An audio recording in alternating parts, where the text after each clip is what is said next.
It's 9 a.m. We'll call the meeting to order. This is a regularly scheduled meeting of the Town Council of Fort Myers Beach. It's January the 10th, Monday, January the 10th, our first meeting of 2022. So I'd like to wish everybody here in the chambers a Happy New Year, and everybody at home a Happy New Year. All council members are present, the town attorney, the town manager, the town clerk, several people in the chambers. So we'll stand as always and begin with the invocation, followed by the Pledge of Allegiance. We meet to serve our community, to use our resources wisely and well, to represent all members of our community fairly, to make decisions that promote the common good. We recognize our responsibility to the past and the future, and the rights and needs of both individuals and community. As trusted servants, we seek blessings on our deliberations and on our efforts here today. Amen. I pledge allegiance to the flag of the United States of America and to the republic for which it stands, one nation, under God, indivisible, with liberty and justice for all.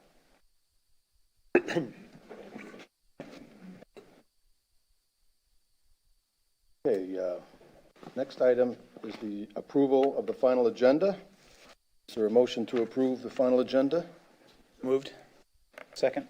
Moved and seconded. Any discussion? The objection? Motion carries unanimously. Next item is public comment. Madam Clerk. Bill Winter.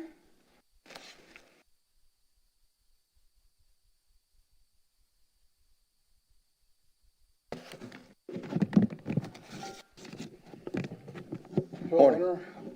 Been a resident for 18 years. 17 years I had interest on this island. Discussed issues over 17 years with different members of the councils, mayors, and town managers. This has been no results. I'm going to go back over and begin.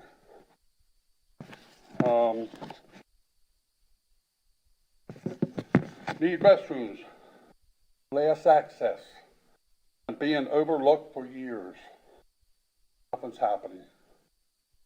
There's no comment, there's no communication to everyone on this island. Form I presented a year ago in each council member's box, no response to this. The communication coordinator likes what I presented to her, but it wasn't in the budget. About time he gets some money in the budget. People present to her, but it was not in the budget. People come every day of the year. Money should be put in the budget. The form should consist of common ordinances with warnings and citations with activities for the year. Should be sent each quarter of the year. Because people are coming and going on this beach like flies. People don't know. It should be sent out the way of the utility statement or sent out another way long everyone receives it. People come and go every day of the year from this island. Need cameras at traffic light at Times Square and the downslope of the bridge for a picture taken of the license plates that backed up in the trolley, emergency, and bicycle lane, which is illegal. Nothing's being done about it.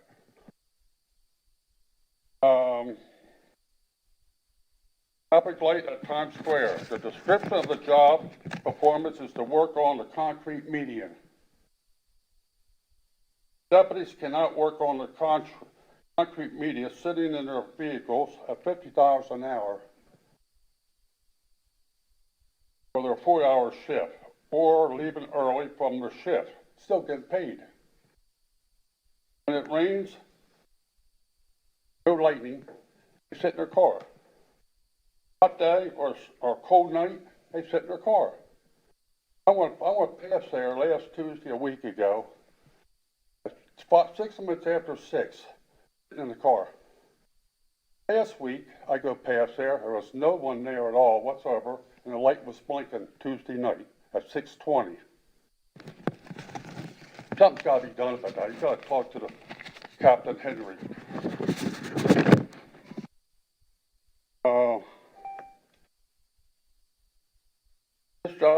description is overlooked and ignored by council. It should be deleted. Good It's a idea. donation and taxpayers' loss.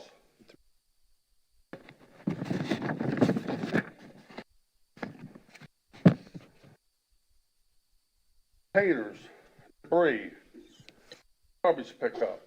When recycled containers came to the island, there was a description of when to put them out and put them away. Now the island looks like the slums. Every day of the week, there's stuff piled up all over the place. Everybody in this room sees it. That's not how it's supposed to be. It's an ordinance. It's not, you should either keep the ordinance or delete the ordinance and keep the place look like the slums. It's not a very pretty island during the week. Garbage out there. There's one down the street here where the had a bar. It was raided and everything. Every week they put it out the day after the Madam Clerk, will you tell Mr. Winter his time is pickup, expired? and please? it still sits there all week. It's down there right now.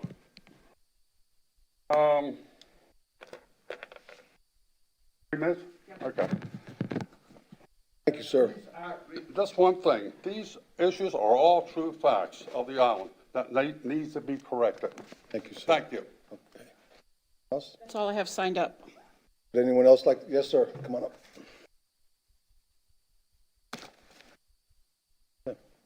Morning, Mayor, Morning. Vice Mayor, council members, town clerk, town attorney, town manager.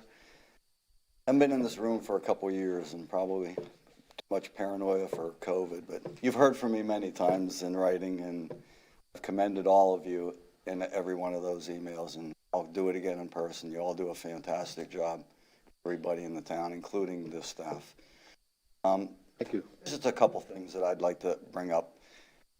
I've been in the room many times in front of this council and prior council talking about the paver and center lane construction, which is fantastic, looks great, works great. There's still a few problems with them that I've been told by the management of the company that's overseeing the project. Some of these things would be addressed prior to the end of the project. It includes a lot of the areas where there are manhole covers south of the town hall, just north of the town hall. Those manhole covers pick up a great deal. And that is, in my opinion, a workmanship issue. I believe the elevations were not correct. They didn't get set low enough. And, you know, every day you drive over those things, and it's an issue that should be addressed, as well as other issues around drains, mostly in the second section up this way. They did the drains differently than they did in further south. They put concrete around the drains, and pavers don't meet the drains. But if you go look at every drain around here, and the pavers themselves for that matter, many are cracked, and I've complained about this since the beginning of the project, because you put pavers over stone, they move, they break, chip. I just think before the project is over, this should be addressed with some of those people. I guess the other thing I'd like to talk about at this point would be the something that's on the agenda. Issue that parking increase and the short-term rental registration fees were brought up in September when no one's around on the island. It was not advertised, to my knowledge. It was brought up in a meeting very quickly, and then the fees were raised substantially. I think they should be drawn back somewhat, at least the parking fee maybe down to $4. But to go to $50 to $300 on the short-term rental registrations, it's just an astronomical rate increase that I think is totally unfair. And it should have been put on a meeting agenda, advertised, so people could come and speak about it. But I think it should be rolled back, and I think it's entirely too much of an increase. Since I have a little more time, I just like to address the traffic issue. I'll stop there. I'll Right, address thanks. it later. Thank you, Tim. Sir, what was your name for the record?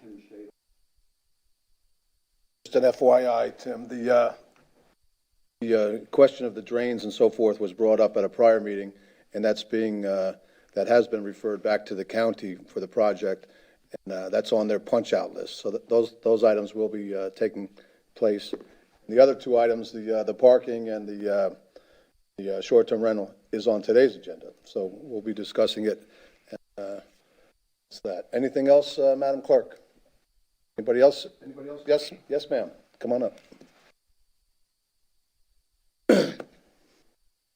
My name's Rose Larkin, and I've reviewed the plans for the Times Square renovations.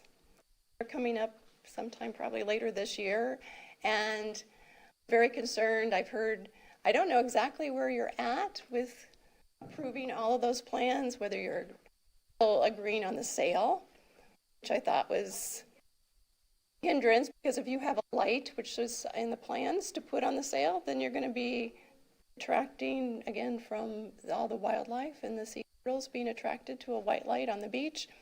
Covers. I'm in Times Square frequently in the morning, especially during when the Marine Resource Task Force is doing their pop-up booth. And there's tons of birds down there. So there's also a design of canopies over the sidewalk area. And it's like, okay, you've got lots of birds flying over that. I'm not sure how you're going to keep those canopies clean, all the birds that are down there. And then there's the coconut palms. They are actually on the invasive plant list, the state of Florida, for this area. And that's the design, to have coconut palms down both sides of Old San Carlos Boulevard. So I just want to express my concern about that, and hopefully you're going to revisit all those design plans. Thank you, Rose. I'm quite sure that the lighting in Times Square will probably be discussed more than any lighting project in the state of Florida this year. So but we'll get to that. Anything else, Madam Clerk? Anyone else? Okay, seeing none, we'll move on. Next item is local achievements and recognitions. And if I may, council members, I'll lead us out on this first. We have Chief Martin here who would like to speak during this time period. Chief from the Myers Beach Fire District. Morning, Mr. Hernstead, Mr. Mayor, Vice Mayor, council members. Today I'm here to share a little bit of new and exciting news. Recently, the fire district received its public protection classification from the Insurance Service Organization, or ISO. For those of you that don't know what ISO is a third-party independent data collection agency that measures and collects various bits of data that they package together, sell to insurance underwriters. So when insurance companies are going into a community to write a policy, homeowners insurance policy, commercial liability insurance policy, they have data that they independently collect using various matrices to determine your risk.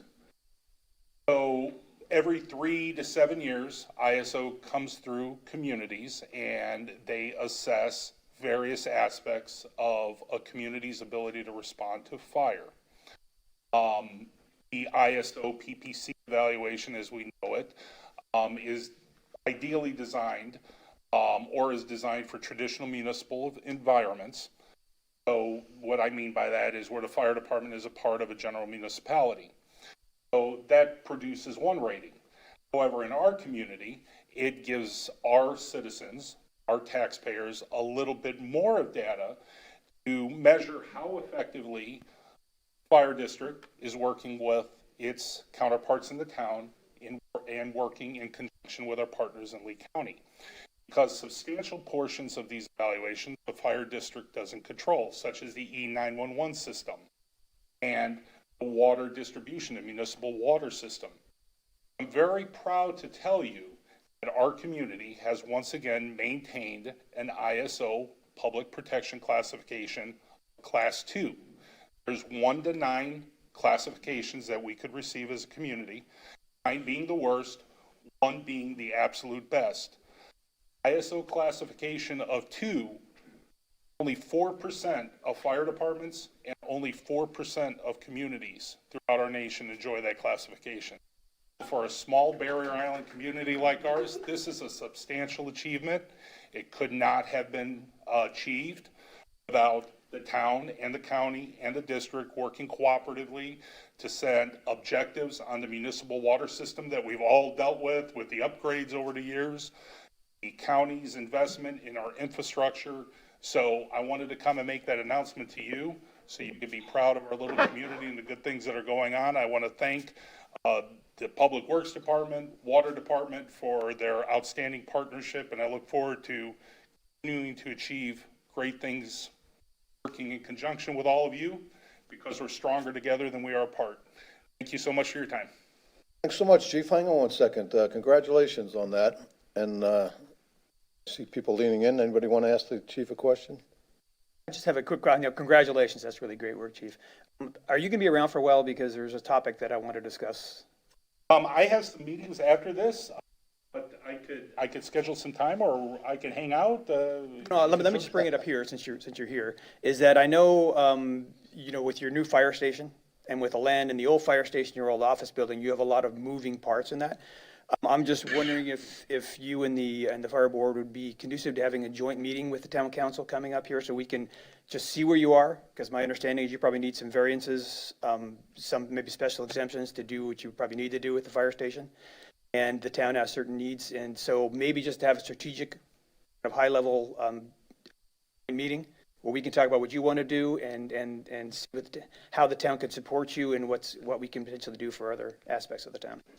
Well, thank you for those comments, and thank you for looking forward in anticipation of not only our needs but your needs. I don't think we're there just yet. We have just completed tentative spatial analysis to determine exactly what we need. So our development, our design team is starting to put those pieces together as far as what a site plan development work looks like, what exactly a building's going to look like. So I would anticipate March, April timeframe would probably be, of course, I'll work with Mr. Ernstead to coordinate those things to make sure that we're communicating our needs in assessments. But thank you, and I think it's probably a good idea at some point.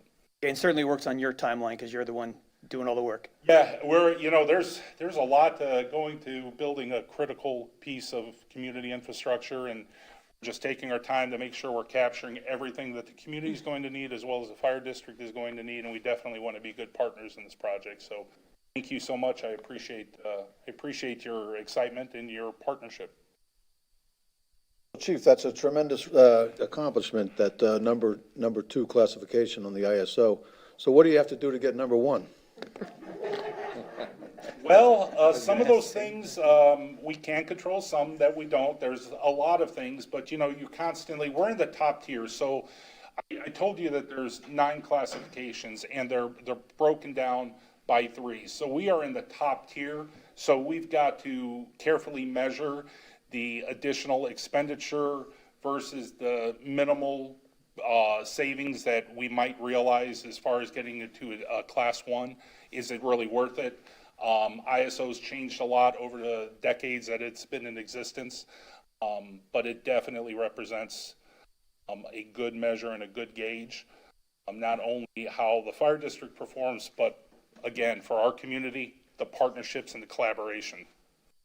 All right. Well, listen, thanks for stopping in, Chief. Appreciate it. And we value our relationship, of course, with the fire district, and we look forward to working with everything in the year to come. Thank you. And again, just to start the new year off, I just want to thank Mr. Ernstead and staff here at Town Hall. Thank you. I think so, too. Thank you. All right. I have one more item before we get going. Our own councilman, Bill Veach, has attained greatness in the field of council membership, and we want to recognize him today with a diploma. So cue the pomp and circumstance in the back, and I'll just read a letter here that we got this is addressed to the Honorable Bill Veach. Dear Council Member Bill Veach, on behalf of the Florida League of Cities, I am pleased to award this certificate to you for the completion of the Institute for Elected Municipal Officials 2 in Tampa on November 12th and 13th, 2021. It is our sincere hope that you found the program challenging and worthwhile. We encourage you to take advantage of other training opportunities through FLC University and the Institute of Government.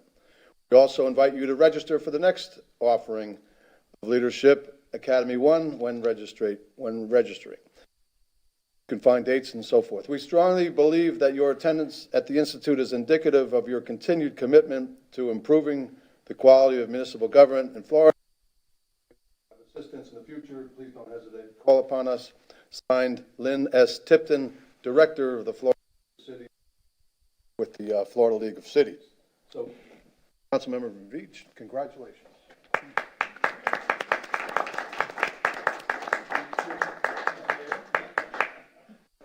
Well, you want to take a picture? Okay. All right. Another letter too here, Phil.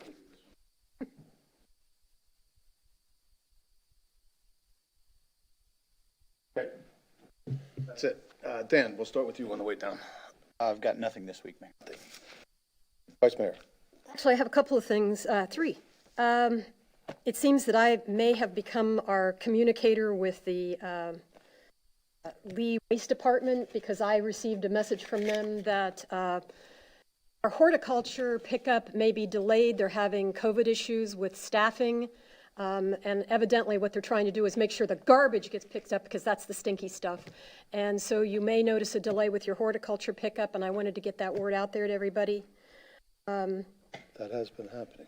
Second thing is that I wanted to be sure to announce our Arbor Day program, which is coming up real soon. The town would like you to apply for a free tree by the 14th.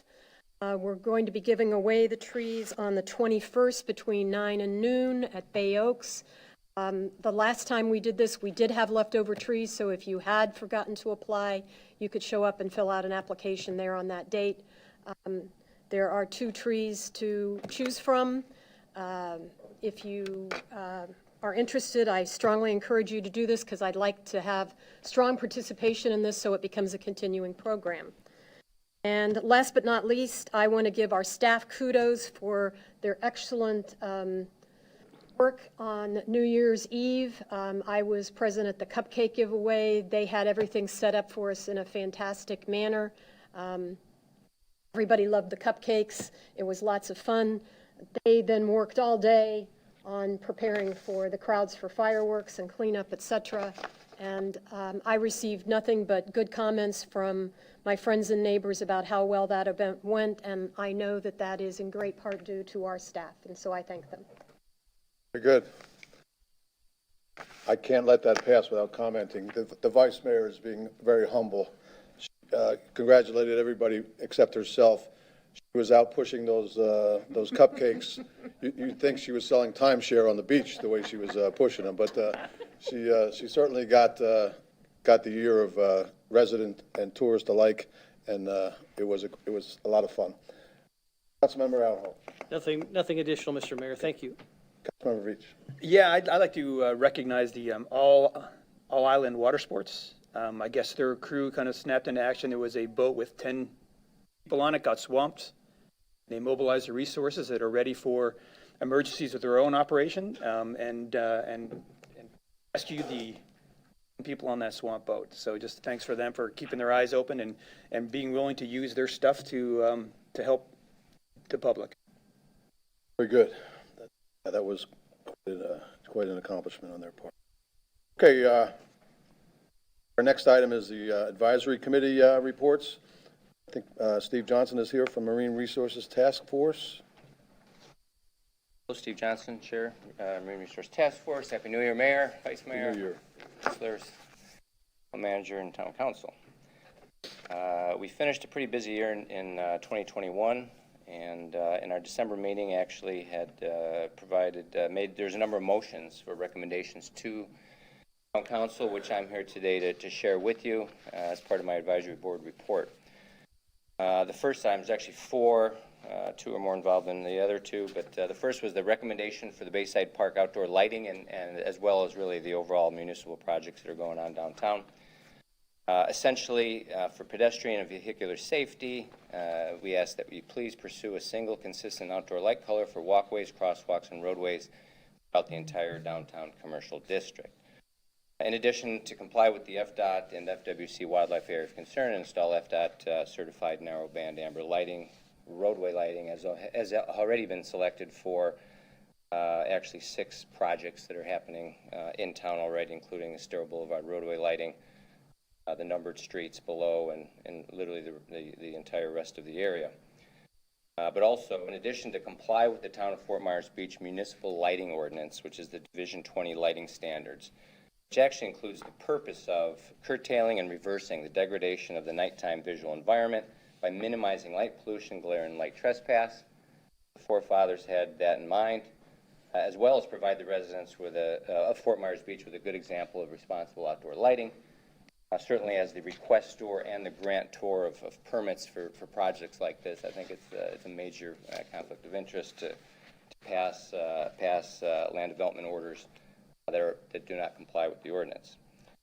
As well, comply with the Federal Endangered Species Act by installing the FWC certified wildlife lighting in Times Square and Old San Carlos Boulevard.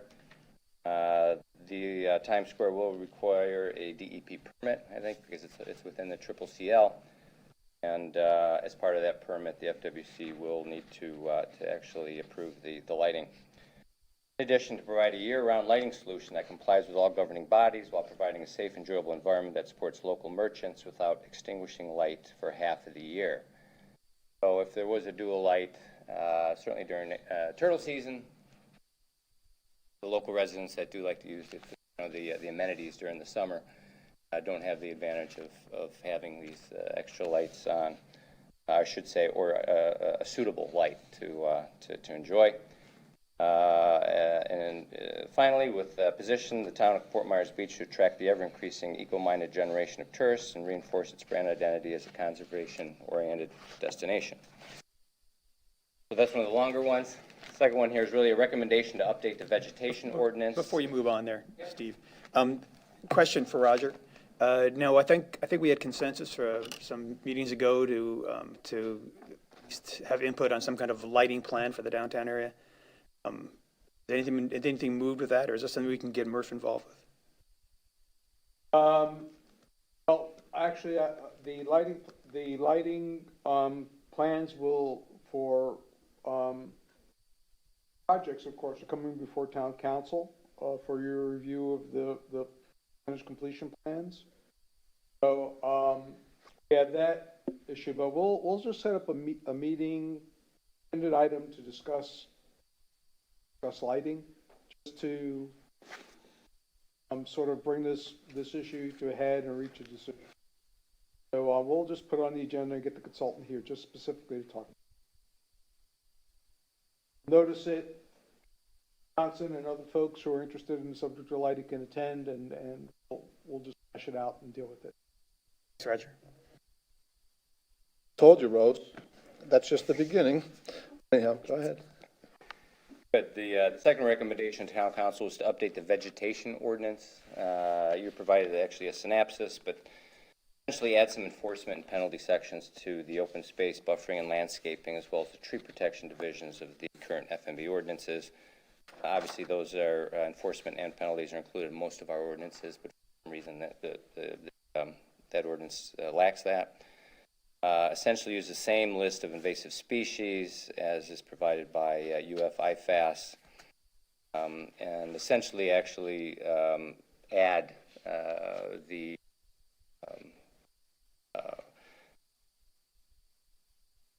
one. What's the top list? But there's the main list of endangered species, invasive species, and then it goes on and on. But essentially add those to prevent those being added for any new land development orders. At the time of application for a permit for new construction, follow the survey, irrigation, landscaping design should be submitted in a drawing to scale. So currently that, I believe, is not being done. Recommend Florida-friendly landscaping principles be used. Add additional terms and definitions within the ordinances. Provide an intent and purpose for the open space, buffering, and landscaping ordinance. This already exists for the tree protection ordinance, so it would just simply be an extension. Ensure trees planted along the right-of-way shall have a mature canopy maintained at a minimum of 15 feet. Right now, that's not in there, and there needs to be safety below the canopy for trucks and whatnot. Emergency vehicles. And throughout both vegetation ordinances, add actually designee after director. It's kind of a smaller point, I suppose. But also maybe establish a tree fund for the town of Fort Myers Beach, which shall be used exclusively for plant replacement and to provide necessary maintenance of damaged trees.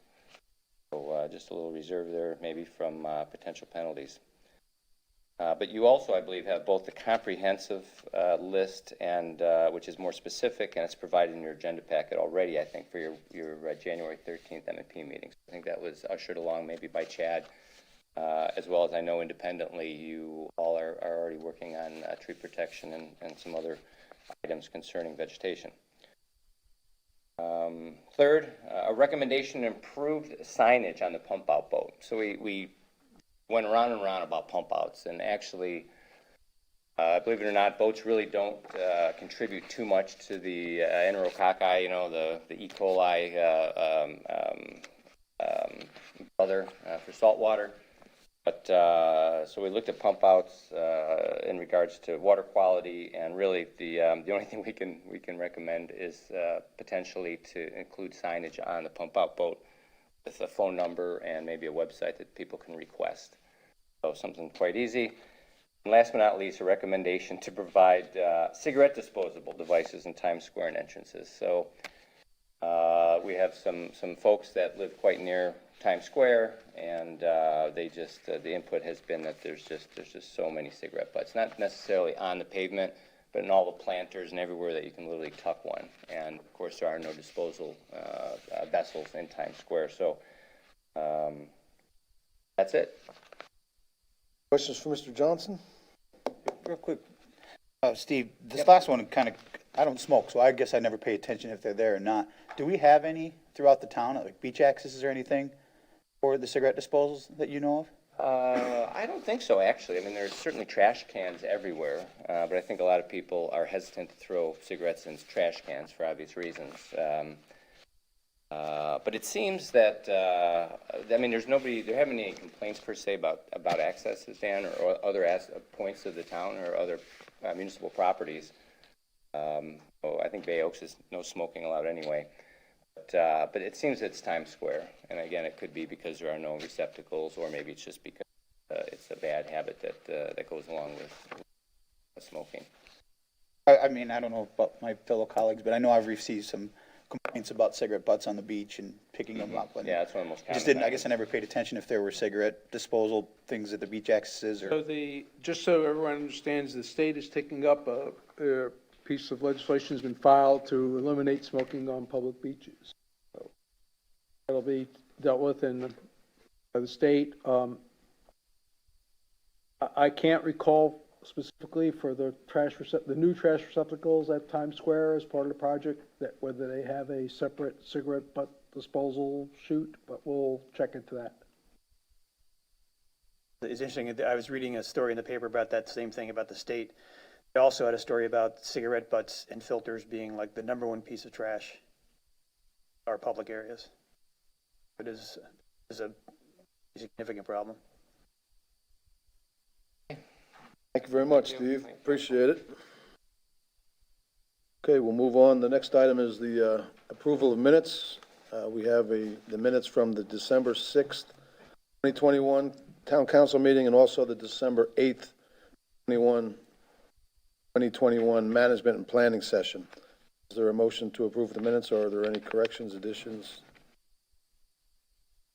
Move to approve. Okay. Both sets. I'll second. Moved and seconded. Any discussion? Objection?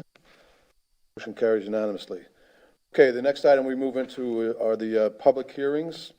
And our first one is variance 2021-0073. This is for 6036 through 38 Estero Boulevard pool setback. Is there someone from the staff that gets to? John,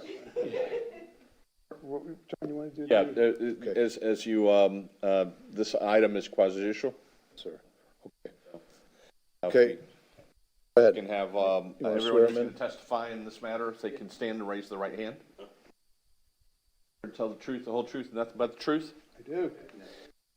Witnesses have been sworn in accordance with your quasi-judicial procedures that you've adopted. This point would be appropriate for each of you to disclose any ex parte communications you had with regard to this matter. The export I've date? driven by it a number of times. Just to drive by. I've done neither, well, I may have driven by, I'm sure I've driven by, but, Rexanne? I've driven by both sides last time and this time. Same as Vice Mayor, driven by both. Very good. There are your disclosures. Is there someone from staff that's going to lead us out on this? No? Yes, under the procedure, normally the applicant goes first. Oh, the applicant. Okay. Stand up, sir. Morning. Aaron Epstein, owner of 6036 and 38 Morning. Stir Boulevard. I guess we're just looking to do what all of our neighbors have done in the back on Gulf Lane, which is install a pool in their backyard. The county, when they repaved the Star Boulevard, was kind enough to give us a curb cut in the front. Our plan is to move the parking from the rear to the front. We'll apply for a permit to modify the front entrance of the house so parking can be accessed under the house from the front of the property. And we'll have the necessary turnaround requirements so nobody backs out onto Estero Boulevard from the property. Okay. All? Okay. Staff?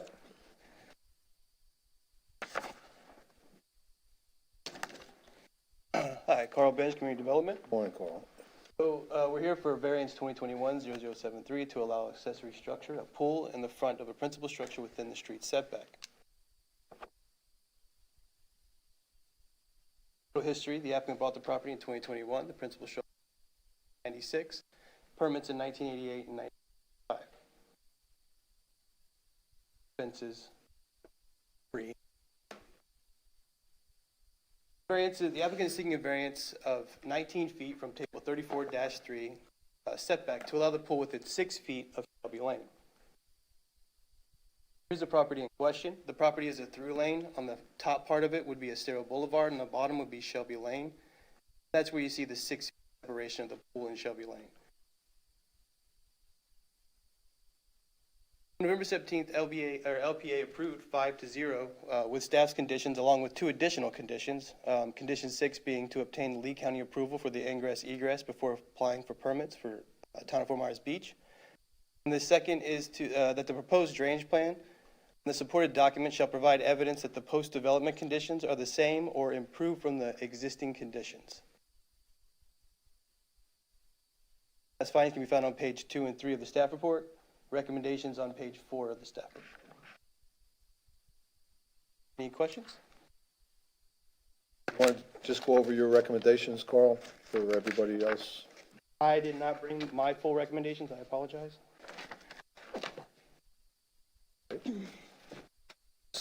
Questions? For somebody, now is the change of egress into Estero a part of this application? They need approval for it. Apparently there was conditions when Lee County put in the cut-in that they needed to have enough room to pull in and turn around. So they have to prove they have enough room for that, and then we can move forward with our permits. That's completely Lee County. Okay, so the condition that was added by the LPA, is that what you're talking about? Correct, yes. It's not actually part of the application, it's a condition that was added by the LPA. Correct. They need to have that in order for us to move forward with ours, because that's a condition that Lee County put on the cut-in for the sidewalk. That's something that needed to be resolved prior. Be able to turn around. They have to get, I'm sorry. Go ahead. You have to get that first from the county. All right, so If we just add- to help everyone understand that because they're contemplating putting their swimming pool, they need to readjust their parking for the property. Solution to that they propose is to enter the property through Estero Boulevard. Currently, there's no driveway cut. But there is a driveway cut. There is a driveway cut, but there's a clarity with regard to the being able to not back out. So, that's what needs to be clarified, because Lee County has one vehicle is backing out of Estero Boulevard. Guess I'd have to say I'm really surprised that Lee County allowed you a driveway cut there. It's on a double curve. We have lots of accidents there. The policy of the town is that we want people not be pulling out onto Estero Boulevard. So I'm concerned about that. I think it's important that if we do grant this, that we say that it's only if they can prove that they can turn around in that area, which looks very small to me. Madam Vice Mayor, quite frankly, both my neighbors to my left and my right have driveways onto Estero Boulevard. I get that, and we're wanting to have fewer of them, so to add yet another one on a curve. A little prejudicial not to allow us to do what our neighbors have done already. And I do hear your concern, but we back up and turn around over there. I've tried it many times, and it's really not a I think it's, you're not allowed to back up. No, I'm saying I've gone into the parking area in the front, and I can turn around easily and pull forward into Estero Boulevard. And there's plenty of visibility going left and right to see oncoming traffic. Are we putting the cart before the horse here, as far as our approval, before they get the approval from the county? Well, I don't know that that's really the case. It's really more of a chicken and the egg. Like, the county doesn't really want to look at it unless there's something else in progress, so I see. So to try to move the issue along, the application along,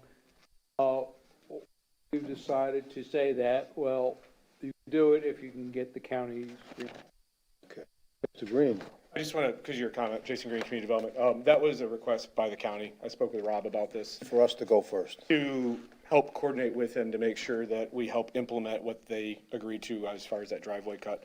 But it also triggers with us impervious surface calculations and that sort of thing. So he's going to have to work on that. All right, so what, as long as you're up there, Mr. Green, what is the town's recommendation for this? So with the conditions of approval that the LPA recommended, the addition and ours essentially recommended approval with the changes, but they do have to prove that they have sufficient maximum under the impervious surface amount. So what happens is they have a driveway use area now. They may have to trim some of that back and turn it into what was either shell or asphalt or what have you into green space essentially, if they're going to get enough impervious surface on the front side to be able to turn the vehicles around. So it's not going to be just a simply put down pavers, put down asphalt. They'll have to show that they've reduced and added and the numbers meet our criteria. That was the important part, to make sure that they don't go over the 67%. And that the stormwater in the rear, because my understanding is that there's some issues with stormwater back there on that street, is that they go through an engineering plan, same or better than what the current conditions are. So we call that as your pre-development versus your post-development. Questions for Mr. Green? I have another question. I'm not sure whether it's for Mr. Green or for the applicant. And I asked this before when I was talking about the plans being more detailed. One of our requirements is that if you ask for a variance, it has to be de minimis, meaning the least amount necessary to accomplish your goal. And when I look at these plans, there's a pool that's set cockeyed. If you turn the pool sideways, it wouldn't be so close to the property line. Is that possible? It would be possible. It would obviously diminish the size of the pool. Again, we're here to work with you guys, and meet all the county's objectives for stormwater and egress to the property.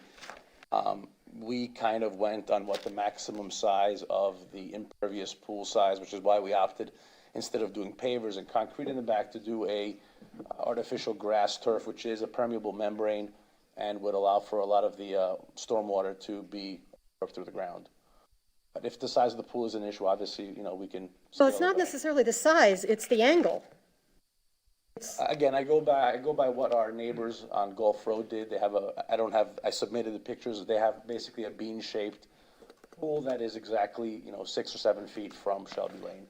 Which at this point, when we close off our driveway, because one of the other conditions is we have to put up a fence along Shelby Lane to prevent people from parking there, nobody else back there has access. I mean, that becomes a dead-end street, which, if the town wanted, to deed back to the property owners or whatever, but again, it serves no vehicular access anymore, any of the properties back there.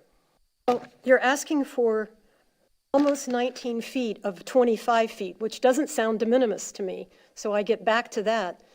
Again, I'm not against you having a pool, but I think it's important that when we grant a variance, that it be de minimis, the least amount necessary. You're asking for the vast majority of the setback. And if it's possible to turn the pool or make it a little bit smaller so that you're not asking for such a huge variance, Well, I guess the I'd question like would to be see if that's possible. the question is, what number setback would you be comfortable with? This is per the previously granted applications. This is what we came up with. Yeah, if I may, all right, the applicant has repeatedly stated that this is no different than the adjacent neighbors. That's irrelevant for purposes of this application. Each variance request is reviewed on its own. Just because a variance was granted to someone else in a similar situation, even the next door, the property next door, is not relevant to the criteria that has to be demonstrated and be met by this particular applicant here today. Prior precedent is not relevant. No, sir, it's not relevant. So, Mr. Epstein, I'd ask you to stop that refrain, please. I've heard that a couple of times now. So, as the attorney said, each case stands on its own. So we're reviewing yours today. Oh, Another point kind of that too is, I mean, it's part of this grandfathering thing, that you couldn't build a lot of the houses that exist on the island today as they're built. They're allowed to exist, but if you were to rebuild them, you'd have to start again with the modern codes. I didn't mean to interrupt. I have one quick question. I'm a little confused that the application says that this is for the front of the house. Is the rear. And the title of the application say? And then say that it's a, Well, I don't want to speak for Carl, but there's two parts to that, right? You got double street frontage. So both sides of Oh, the I see. house are essentially. And my understanding is currently right now where the pool is proposed is where they park. So that's their driveway access. So that was treated as the access to it. they're both front. So no matter which side of the, I mean, to me, the address is the front. But we treat it as street frontage because it's a double frontage lot from the location. So that's why that's one of the reasons why they had to come. Plus, they're changing it basically to a rear yard. did they consider putting the pool on the other side? My understanding is that's not permissible. So from the town's codes, it's the same situation. So they would still have to come before you to have for approval to do if they were going to go on the estero side, you have variances that come before you for location in the street setback or in the front yard essentially, because they have two front yards. So that would be the same exact process to come before. It's a push me, pull you. It doesn't really matter which side it is, they're both front. It's the Correct. same variance procedure, whether they go on the estero side or on the. So there's usually two parts to that. There's the location criteria, it can't be forward of the front facade or facade of the house. On a double frontage lot, you end up having two sides. Then there's the vice mayor's talking about the setback component of it. So how much into that setback or where in that setback. If this was a rear yard and was not right away, it would be a 5-foot setback. Because of the right of way, it has a 25-foot setback. So that's where the variance for the setback comes in, but the location would still also need to come before you either side that it was. Mr. Epstein, quick question for you. In that picture that's up there, those are stairs that come down each side, correct, from your deck? Is it an elevated landing or is it a concrete slab or what is it? Which one? On either side, where the steps There's a come down? mid-landing on the outsides of the house, and there's a concrete pad on the bottom.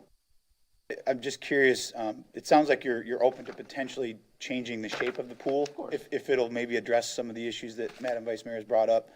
Is it possible to shift, say you took that pool and turn it counterclockwise, and instead of that curve that comes in on the right-hand side, that goes up? You know what I'm saying? So you may decrease the width of the pool, but you're increasing the amount that's between your decking up there? Could potentially move it further away from the lot line? Again, I mean, whatever I can work with the permitting office to get a shape that makes everyone comfortable from setbacks, from landings, and whatever other concerns there might be, and, the Madam Mayor's concern about the setback requirement, that's not an issue. Has anyone said, is there any, sorry to interrupt, Mr. Mayor, is there any structural issues that they've told you with the pool being that close to that covered lanai? I don't know what, is that just? No, it has some pretty deep piers that are going in, so that, I'm looking to do also a very deep pool. If you're open to that, you could potentially achieve exactly what you're looking for, and maybe what Madam Vice Mayor is looking to do by just changing the shape of that pool a little Absolutely, I bit. mean, again, I'm not married to the shape.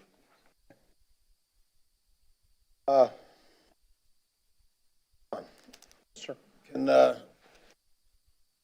They do a redo here in a few minutes and bring something back to us that addresses the concerns of the vice mayor and also the applicant, and give us another sketch idea or just Absolutely. or just verbalize it.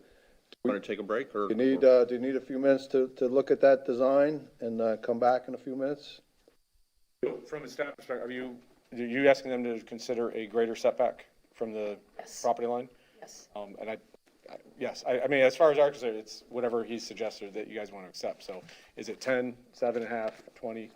I guess that's probably what the question to the applicant is. I'll stay, one of my biggest complaints with this is another entry onto Estero Boulevard, because the policy has been to reduce those and to encourage people to take their egresses off of Estero Boulevard.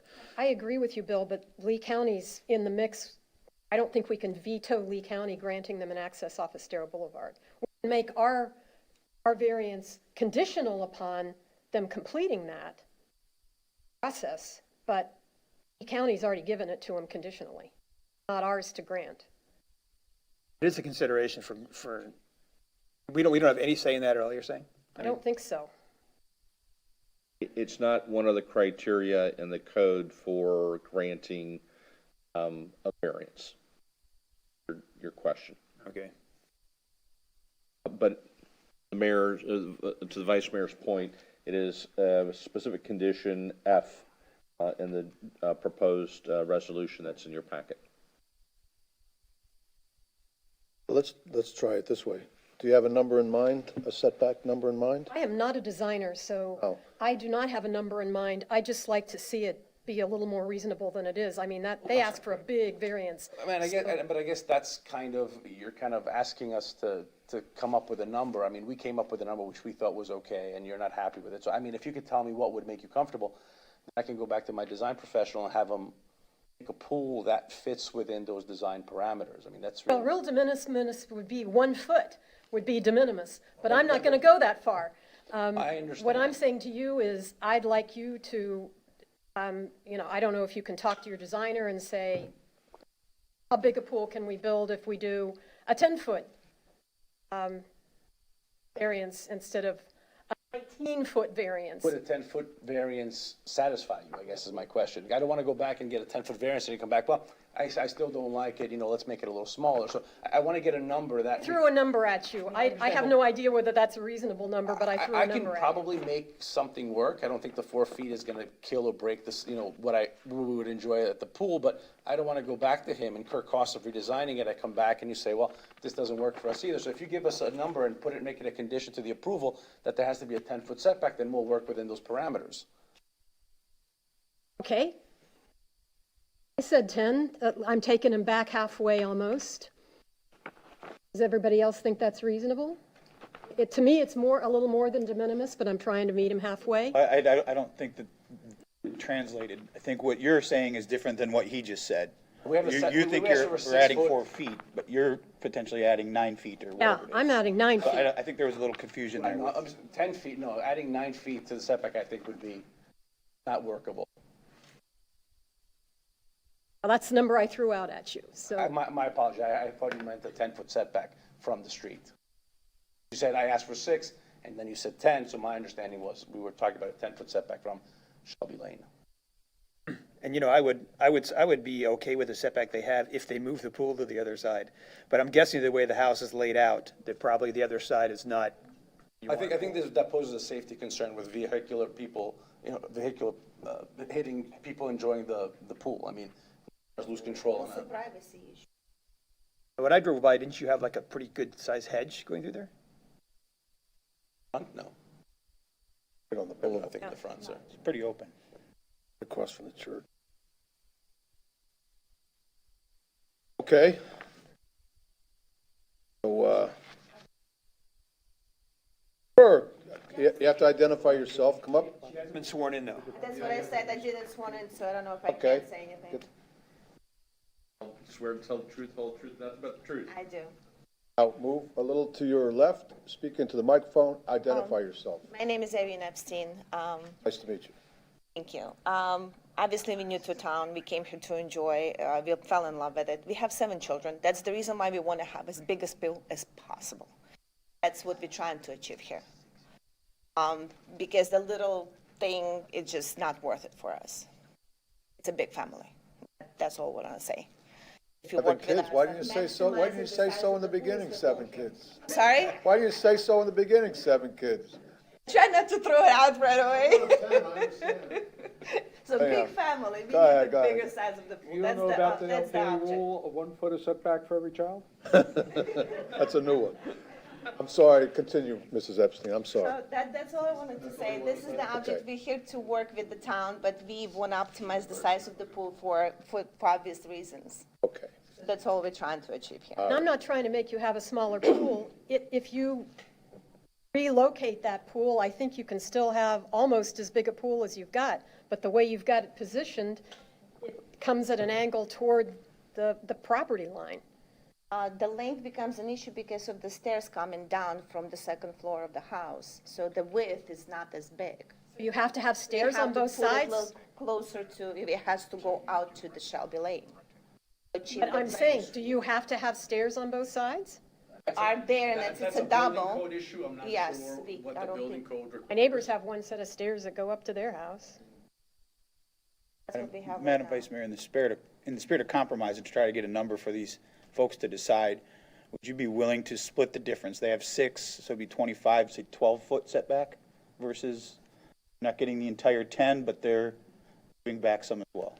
Sure. That's something, Mr. Epstein, you could work with?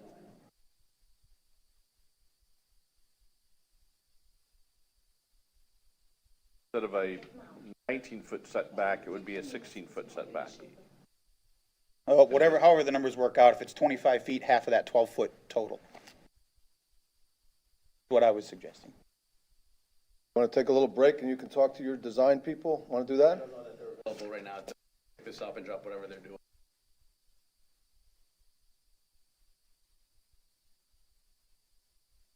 All right, well, why don't we put, You can go to the next item. yeah, let's do that. 5 minutes, okay, thank you. We'll recess from this item here. So Jason, since you're standing there. Sorry. So this is the only house now that opens onto Shelby Lane? It has a So driveway the to Shelby Lane? property, if I recall, we should have shown you an aerial, the property to their west, to the left, has all frontage on Stero. I don't think they even have ever had access on Shelby Lane.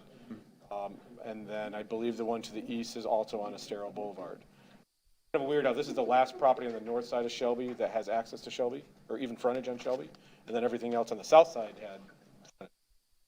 I did not check their driveways. So Shelby Lane feeds all the houses on the The beach side. At this end, I don't believe there's any access. Yes, I think so. There's not on the Esteros. Golf. That end that we're in, there's no parking. You got to come up, Mr. Epstein. I'm sorry. The streets on Gulf Road, access from Gulf Road, we are the last house that uses Shelby Lane in the back right now. For probably a 50-foot stretch. We dead end. Where are you with that? Did you come up with a possible solution there? Yeah? Well, what I suggest is perhaps they go with an amoeba shape, so that would mean like there would be. Like an upside down T, basically.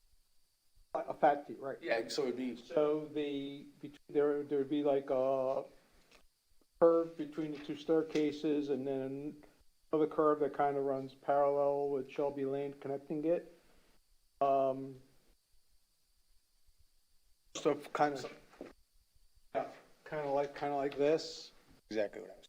And that way, the part that's closest to the setback, could be addressed. I've visualized it. I know what he's talking about. I apologize for my crude It's all right. sketch. It's all right. I visualized it. Yeah. I get it. And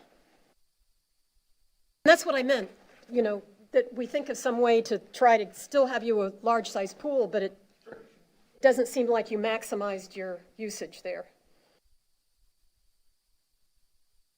Right? You want to see the?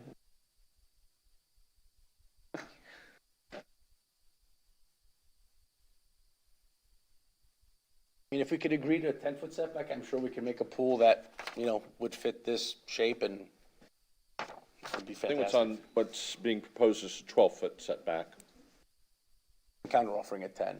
I was at 6 or at 12. Trying to meet you more your way than halfway. I'm going to go with what the town attorney said here, 12-foot setback. Don't know what the distance between the landing and the street is. I might have 3 feet there, so then my amoeba shape doesn't work anymore.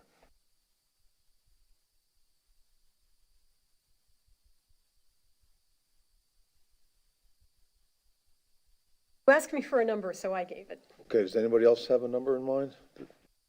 You know, I tell you the truth, I'm still bothered about the egress and, but I think that really, it's like a backyard. I think that having 2 front yards, to me, is really, of an exceptional circumstance. I'm not really that bothered about how far the setback is in the back, if we're gonna grant it to put a pool on this side of the house. Thank you, and I think one of the decisions was that we put a nice privacy fence and really do convert that into a backyard, and that is kind of, and I believe there's a 5-foot setback requirement in a backyard. And Mr. Veach, again, it's not a matter of being bothered. Our code requires that the variance be de minimis. And when someone asks for almost 19 feet of a 25-foot setback, that's not, could hardly be considered de minimis. Madam Vice Mayor, the other thing I would point out about the code and the ordinance, that it says that any construction that is elevated from the ground, that is one of the conditions for the 25-foot setback. This pool is at ground level, so it's not like it's obstructing views. If you read the code, it definitely says that it has to be. That's not what I'm talking about at all. Okay. If I may, the reality is that one way or the other, for this property to have a pool, a variance is going to be required, and because in similar situated properties, the majority of variance requests that you all have had come before you are actually for pools in the front on the Estero side, because a lot of these other homes are up on the beach instead of the road, so they don't have room to put them in the back, much like here. Problems in the middle, actually. Yeah. So, I think that all things considered, we'd still be considering a variance request, just either depending on your perspective, the front or the backyard. For what that's worth. The applicants have been okay with staff recommendations and the LPA recommendations, and they're still willing to go even further off, so I would be in support of going to the 10 feet, just, 4 extra feet to the 10-foot setback to allow them to have their pool. Motion? I will make a motion then. To approve variance 202-10073 6036-38 Estero Boulevard to include the rear setback at 10 feet. What's the conditions of the LPA? What's the conditions of the LPA and town staff? Second that. Discussion. When they say that a car has to go and turn around, does that mean that happens when there's already cars parked there? They're at capacity? I'm sorry. So the conversation I had with the county was they want 2 vehicles to be able to turn forward. Okay. So they have to have enough room to maneuver that on site for if you have a vehicle park and one has to turn around. I don't think 2 at the same time. One car is already there, and you still have to have the allowance for another car. Does that mean the parking capacity of that is 2? It's 2 plus the turning movement has to be accommodated with enough area, paver area. Or So it means they can't put 3-4 cars in there? Probably not. Correct. That's a good question. Well, no, I want to be clear. The condition is that they can do that with 2 cars. Now, if they happen to have, I don't know, Comcast there working on their house and they're pulling in and out, that's, at that moment in time, they may have to back out. Let's be clear about that. No one's going to, supervise or monitor that type of situation. But under general conditions, most of the time, 2 cars that that can maneuver so that one can get out without having to back out is a condition the county's probably going to be looking for. It's not limiting their front parking area to 2 cars, so I want to be clear about that. Okay, but if you're Let's making, not say that you'll never, ever see a car back out. That's not, we can't guarantee that. so there's no, I'm not looking for a guarantee, but the idea, the way I see it, is that part of this front yard is dedicated to being able to turn a car around, not parking. Prove it, because it's like proving if there were no car there that you can turn around. Well, it's not a condition that's going to exist. Well, as I said, under normal conditions, 2 cars, they should be able to do that. Hopefully, not all your kids are over 17 and have cards. But notwithstanding, Amazon's going to come to their house, Comcast is going to come to their house, I don't know, other folks are going to come to their house, and there may be times when they're backing out, but that shouldn't be the general condition. The point I'm making is if it's a condition to be able to turn a car around with the idea that under the normal use, No condition. and then it seems like that use should be part of one of the conditions. If you want to make the condition that they have to maneuver 3 cars, here's the opportunity. That's what I recommend, because otherwise that whole being able to pull out forward condition really is just a smokescreen. They, you know, if they're regularly going to have 4 cars there, then they're regularly going to be backing out. The other point that I made earlier is that our plan is, we have currently parking underneath the house, about 4 cars. And that would continue to be the case. So if I may go to the TV screen, I could kind of maybe depict it a little better.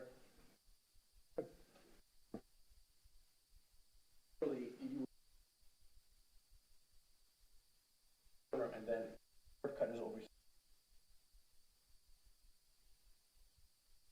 Parked here.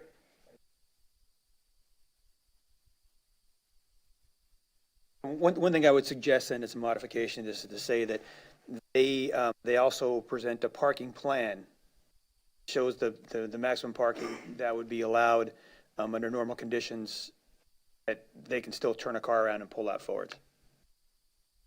Councilor Veach, my understanding, the way I've read it, is that that's exactly what the county is already asking, providing a minimum of 2 turnarounds for no matter how many cars there.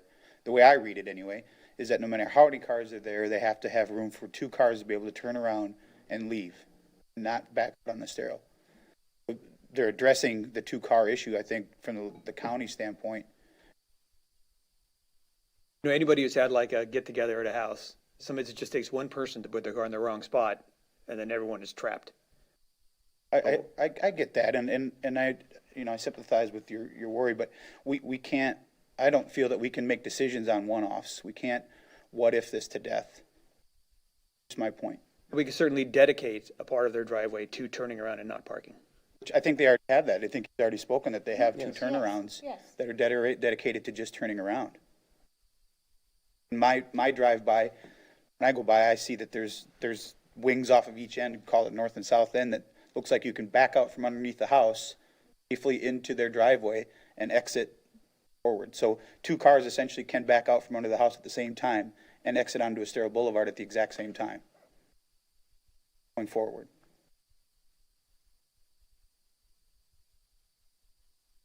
I think everyone's concern is vehicles coming out, backing out onto the boulevard. Oh, I mean, you seem to be responsible people to me, and I think if you encouraged all your family and guests and visitors and everything, not encourage, insist that they drive out Yes. front, maybe even put a little sign in there to remind them, you know, but that would be helpful. Anything else? Councilman, would you restate your motion, please? Yeah, I made a motion to approve variance 202-10073 for 6036 and 6038 Estero Boulevard for the pool setback of 10 feet, and also followed the conditions of town staff and LPA. Okay, and I seconded that. Is there any further discussion? I will call the roll for this vote. Councilman Allers? Aye. Vice Mayor? No. Mayor Murphy? Aye. Councilman Adderholt? Aye. Councilman Veach? Nay. The ayes have it, 3-2. Congratulations. Build a nice wall for those kids, okay? Absolutely. All right. Okay, we'll move on.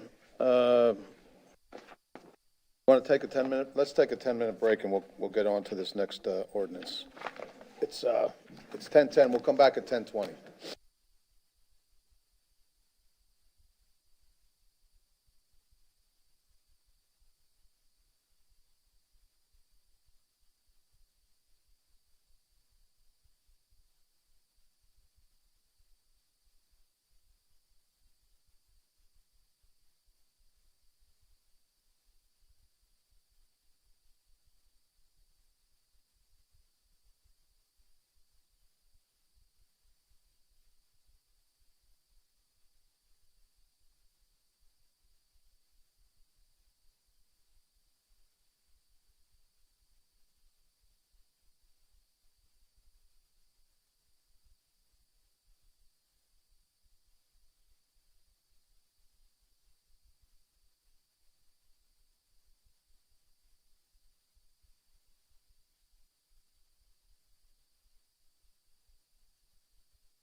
Next item on the agenda, ordinance 22-01, minimum setbacks for large homes and lots.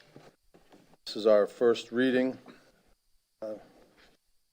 This is an ordinance of the Town of Fort Myers Beach, Florida, approving an amendment Town of Fort Myers Beach Land Development Code, Article 3, Division 3, Sections 34 through 638, minimum setbacks, and Table 34-3, dimensional regulations and conventions, zoning districts, providing for Scrivener's errors and effective date. This is the first public hearing, and we'll open it up. Sarah, go ahead. Good morning, Sarah Probst with Community Development. Town Council adopted a zoning in progress resolution 2142 to consider amending the LDC relating to consolidation of multiple lots and the development of houses that are of larger scale than those in the existing neighborhoods. These new developments have the potential to impact the character and the views within the neighborhoods. Staff is recommending two separate options to address these concerns. First is an option to require additional side setbacks for lots that are 80 feet wide or more. The recommendation is for side setback equaling 15% of the lot size. This percentage is based on the existing required side setback of 7.5 feet on a typical 50-foot wide lot.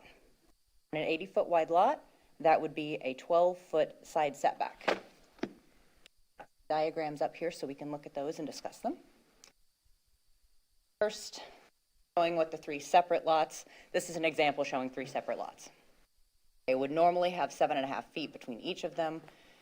Once they're combined, it's a much larger lot, and applying that 15% to the side would be, that's 150-foot wide total lot that could be built on, and would have a 22.5-foot side setback.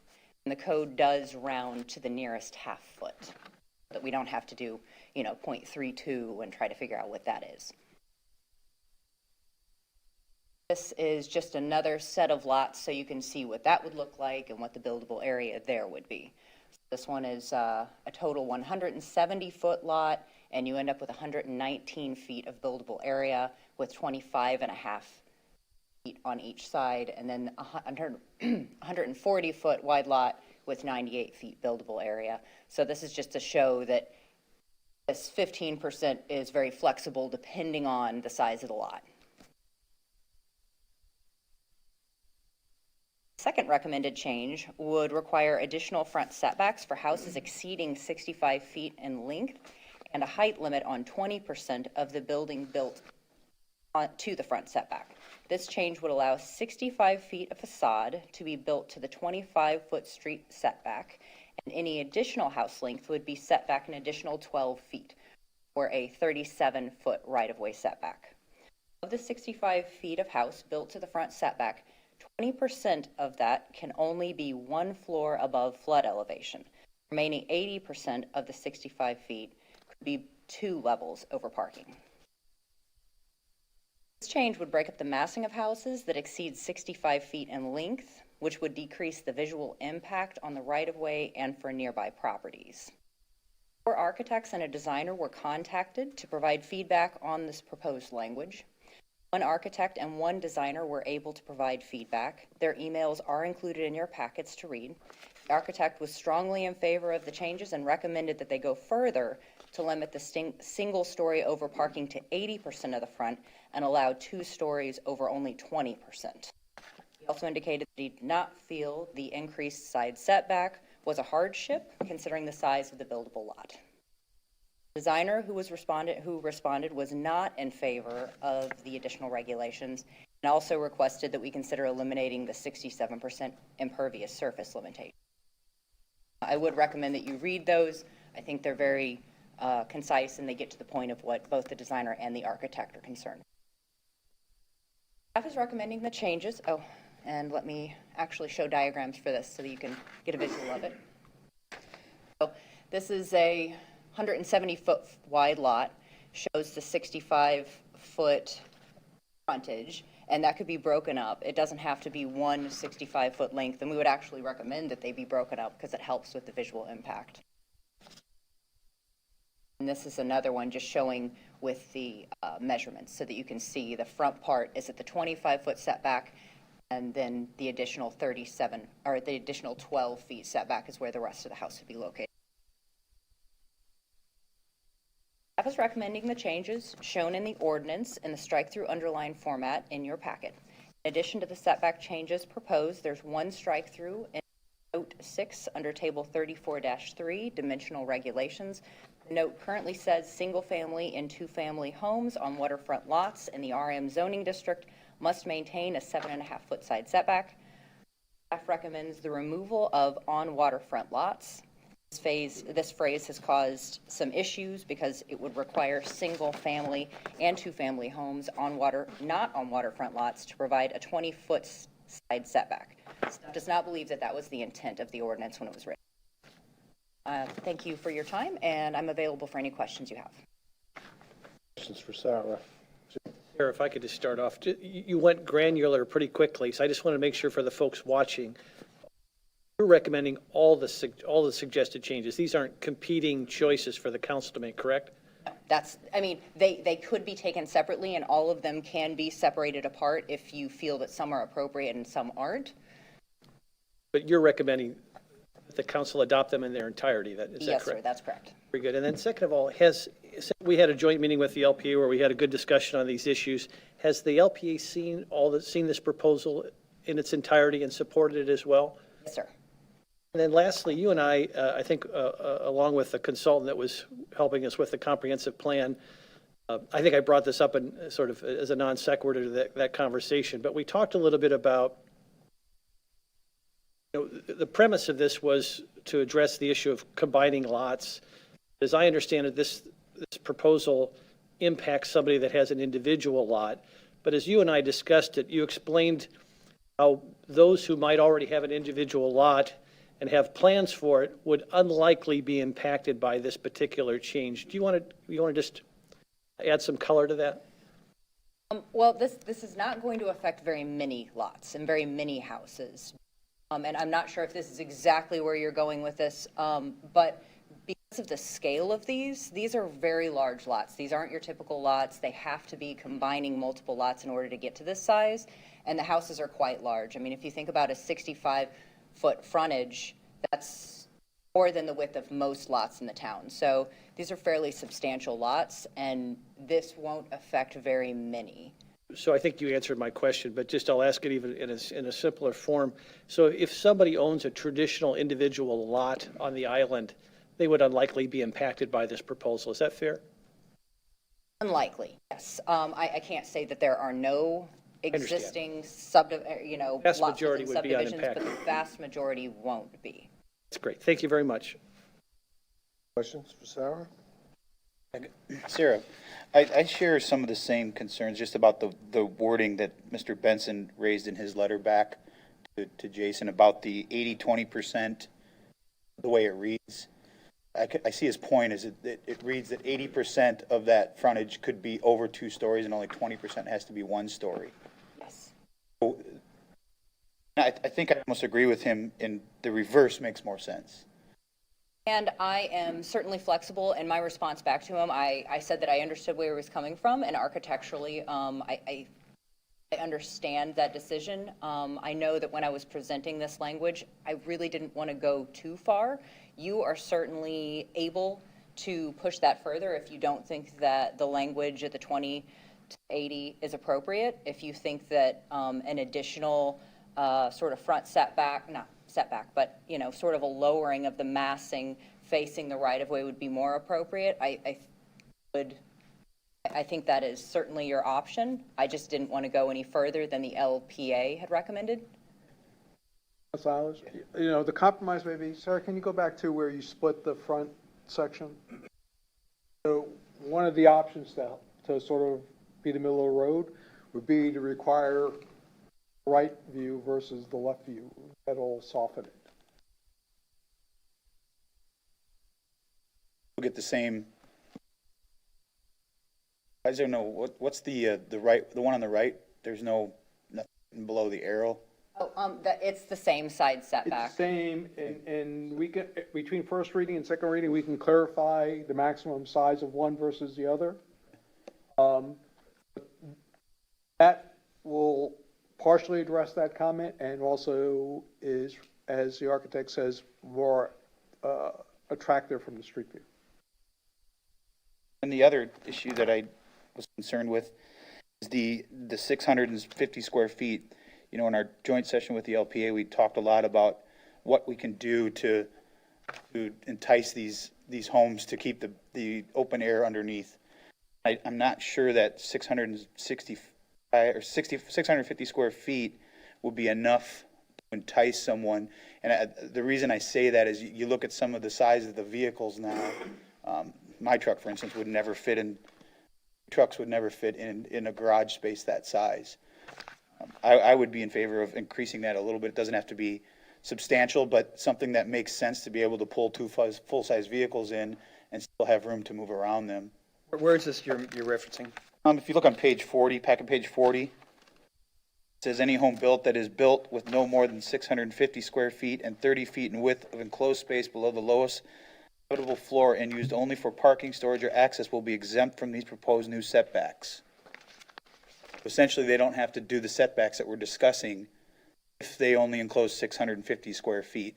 And I'm just not sure that that's enough. If you have two full-size vehicles that would achieve, keeping your cars safe or any kind of storage. If you pull a crew cab pickup truck in there, that's 20-some feet all by itself.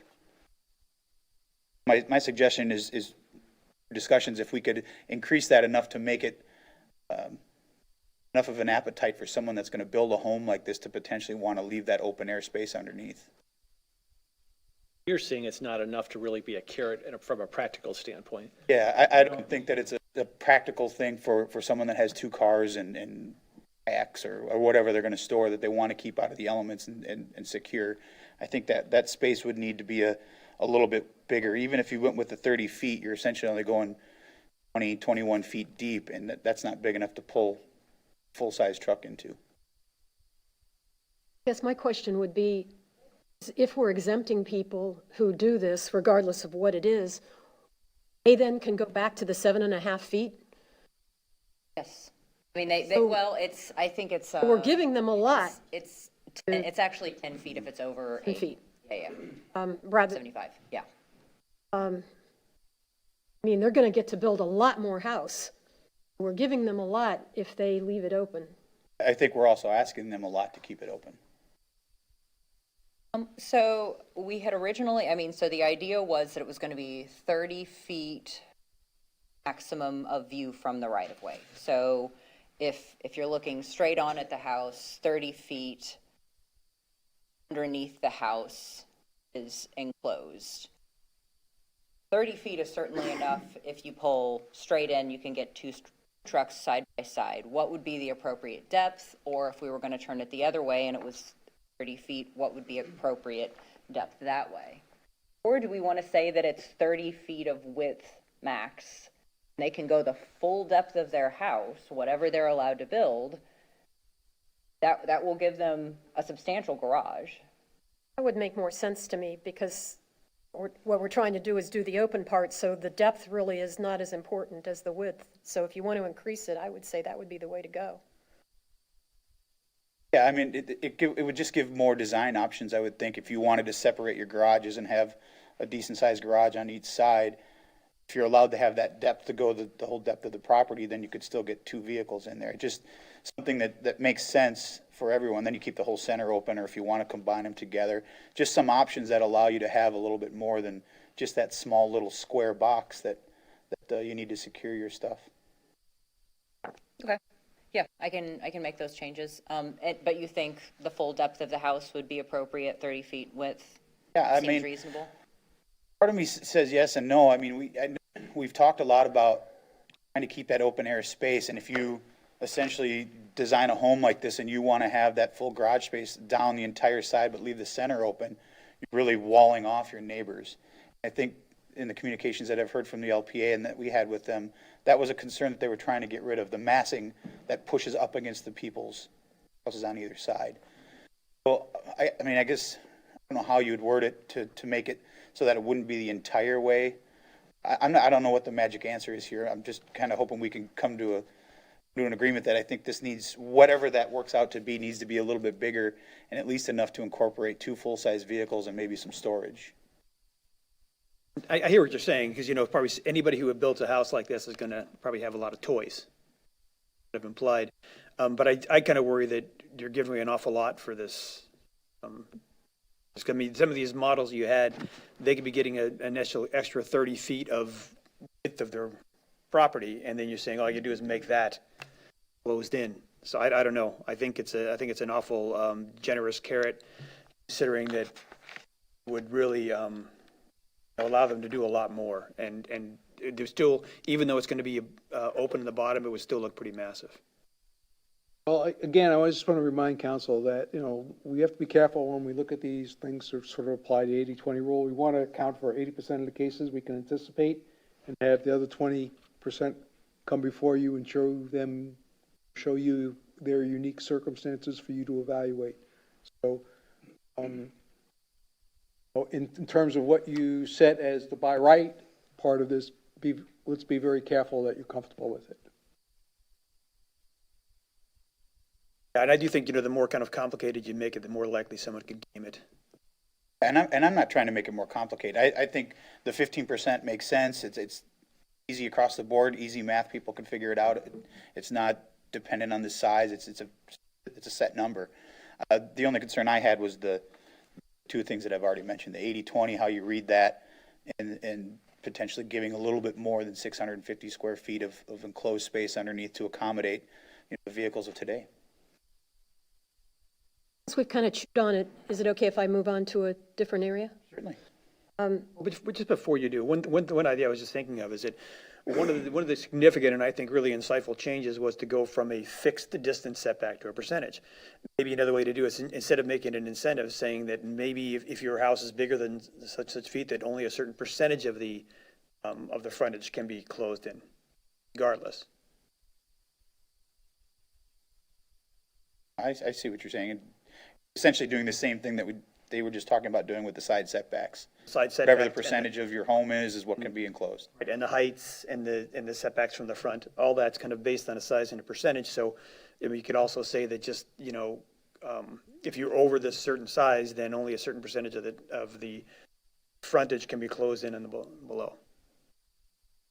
The other side is going to flip the coin on what you're saying, Dan. Instead of saying, well, this is a prohibitively small, if someone has a 70 by, 40-foot house, it's a lot of square feet.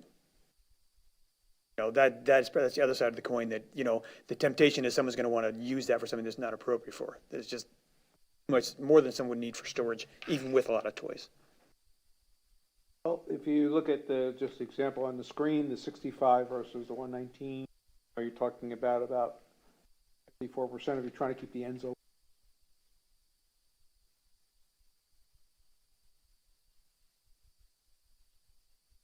Sorry, say that again, Roger. You take the 65% facade versus the 65-foot facade against the 119 total width. Right. You're trying to keep the ends open. It's 54%, 55%. That this helps you visualize the amount you want to keep open. And is it reasonable to require that the maximum you could close in the frontage would be 65 feet? I'm saying for everything, not to give you a special exemption to be able to eliminate the height and the setback requirements. Say that 65 feet is just the most you can close in on the ground floor. Well, that's contrary to what sort of carrot type of issue that was previously discussed, but of course, you also want to do that. It's either gone from a very overripe carrot to a stick. Well, again, I constantly caution you that prove what you're 100% comfortable with and make everyone else come before you.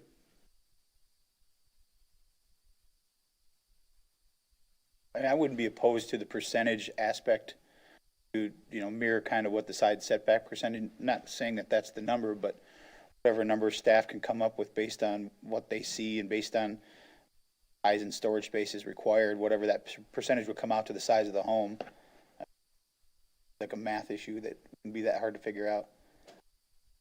Would it make sense to just say that 65 feet of that front facade can be enclosed?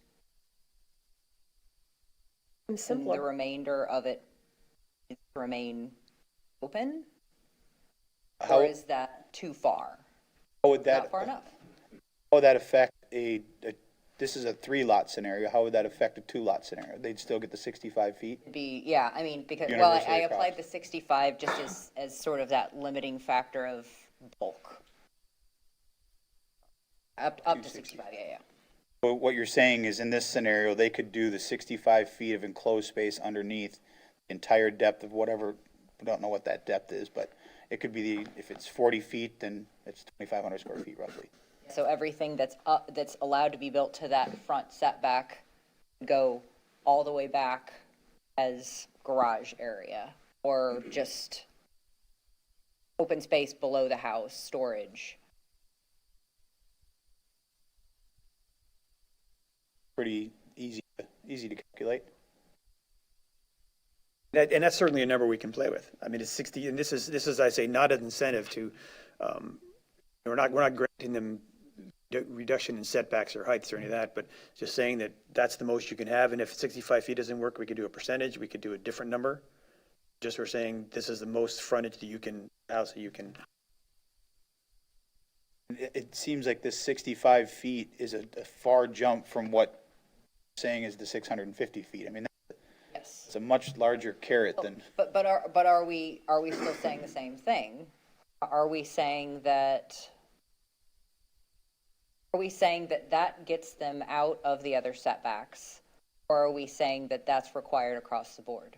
It's a very good question, because I think that's what Council Beach is saying, and that's not what Council Ehlers is saying. Yes. No longer an incentive, it's a requirement. That's what I'm saying.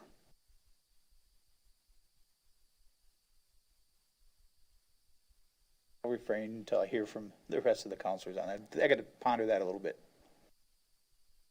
Yes, Mayor, you had something. Just have a couple of different things, so we can chew on that and come back to it maybe. On page 47, toward the bottom on your staff report, you mentioned that you have the option, you recommend the option to allow the property owner to decide how to divide up the setback width between the sides. Are you with me on what I'm talking about?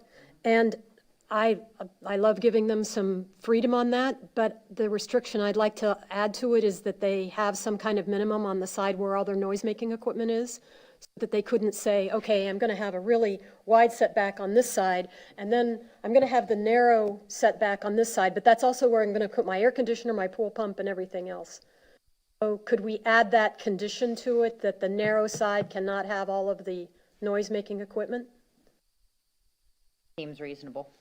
Now, is that, I mean, at the house's size, I assume, I mean, is there usually one air conditioning unit for a house of the size The we're one talking next about? to me has two. Oh, they would have a couple. And it's not a house this size, it's less than half of this size, and it has two. I'm just wondering technically if it's feasible, because I know a lot of air conditioners have a specification about the maximum run you can take the coolant. Well, and if there's a way she needs to deal with that where she breaks it up somehow, I'm just saying that we need to deal with that issue in some way. Well, so if we're gonna delve into potential noise, and, if you set the requirement that says that, it can't be on the narrower side, is what I'm hearing the vice mayor say, that may just drive the designer to say, well, I guess if I have multiple pieces of equipment, I have to make the side setbacks equal when I do my design. Right, they have an option. It almost seems to me like a house this size is almost like a commercial building. That it's this big, maybe we're talking about requiring air conditioners to go on the roof or somewhere less obtrusive. They're also going to be pretty large.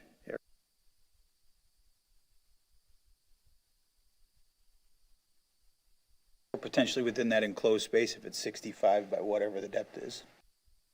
Oh, I think with modern code, did the air conditioners have to go above flood?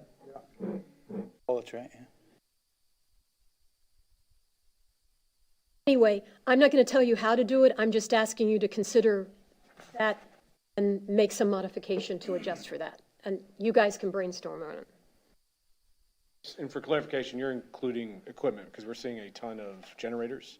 Yes, And noise-making equipment. there's apparently a substantial, Mechanical, anything mechanical, right. We just want to make sure that Yes, that's. anything that makes noise. So AC, pool. well, those Pool are the big- those are heaters, the biggies. generators, all of those things. My second thing is kind of a little bit outside the box. And I did discuss this with Sarah and Jason previously. One thing that occurred to me is that this is great. I love what you came up with here, and it's going to make things a lot better. But it does not take into consideration possibility, which I hope doesn't occur, of someone buying multiple lots. We have no outside limitation on someone buying basically half of a street and building a house all the way down the street. Doesn't limit this. And people, when I've discussed this with people, they say, oh, that wouldn't happen. Well, I didn't picture that we were ever going to have houses this big either.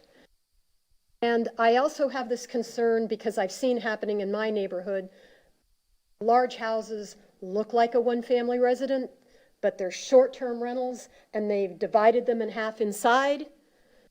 So I can see someone building this monstrosity that's 5, 6, 7, 8 lots. We have no outside limit on that. Now, Jason had mentioned that they're going to bump up against stormwater issues, but even though they'll bump up against it, it's not an insolvable problem. It doesn't stop them from doing it.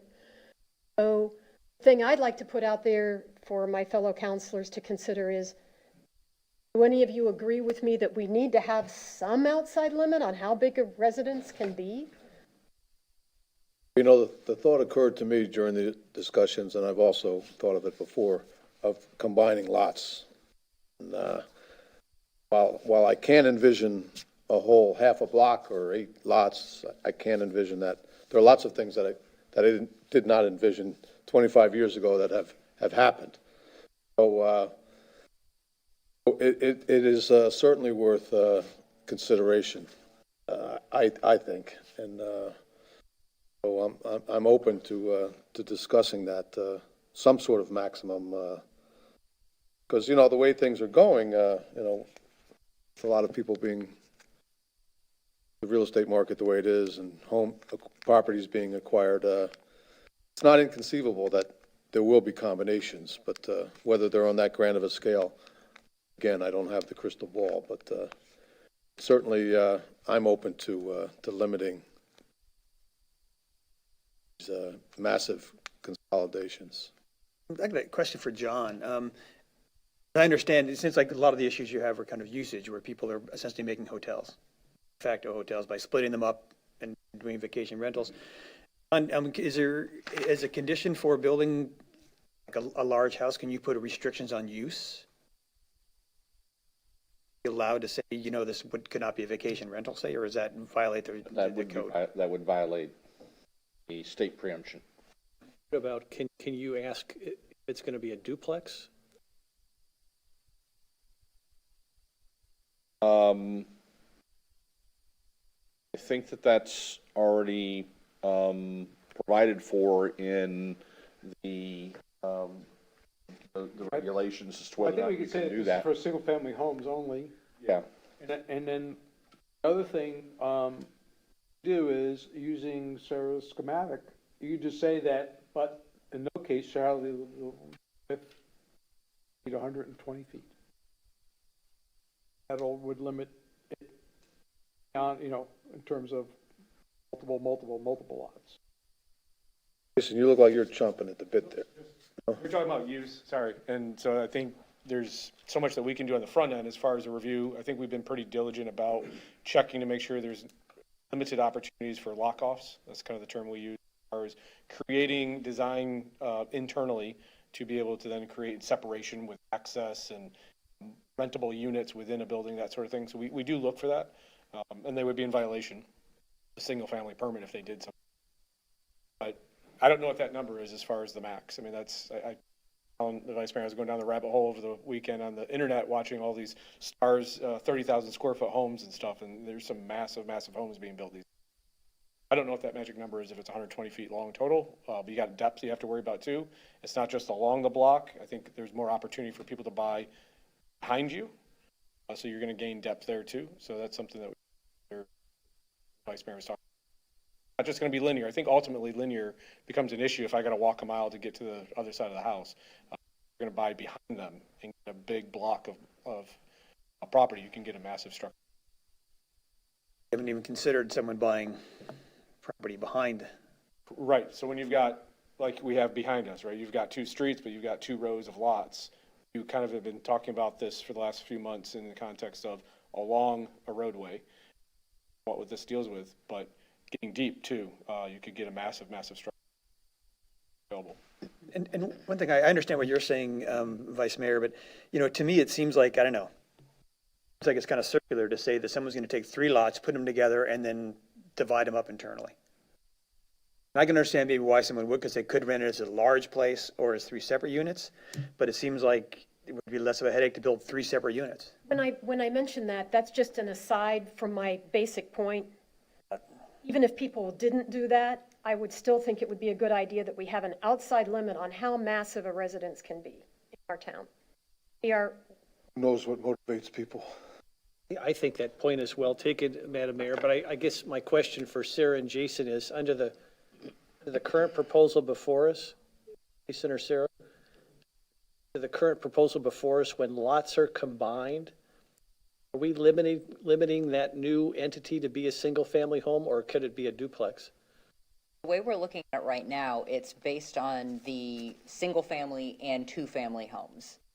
In most of the zoning districts, RC and RS, which are the majority of the city, obviously not all, but those only allow up to a duplex. They wouldn't allow a triplex. When you get into the RM zoning, that's when triplexes and more can be. So right now, this just applies to single-family and two-family. Well, hang on a second. It applies to what you decide you want it to apply to. That was my question for you or John. Can we limit the combination of lots to single-family homes versus duplexes? They're kind of treated the same under the RC and the RS in the zoning code. They both fall under the same exemptions. They both are kind of treated the same way as long as you have enough square footage. Now, obviously, the lots we're talking about, if you combine 4 or 5 lots, you would have more than enough square footage for 4 or 5 units, but they can't build those. They could build.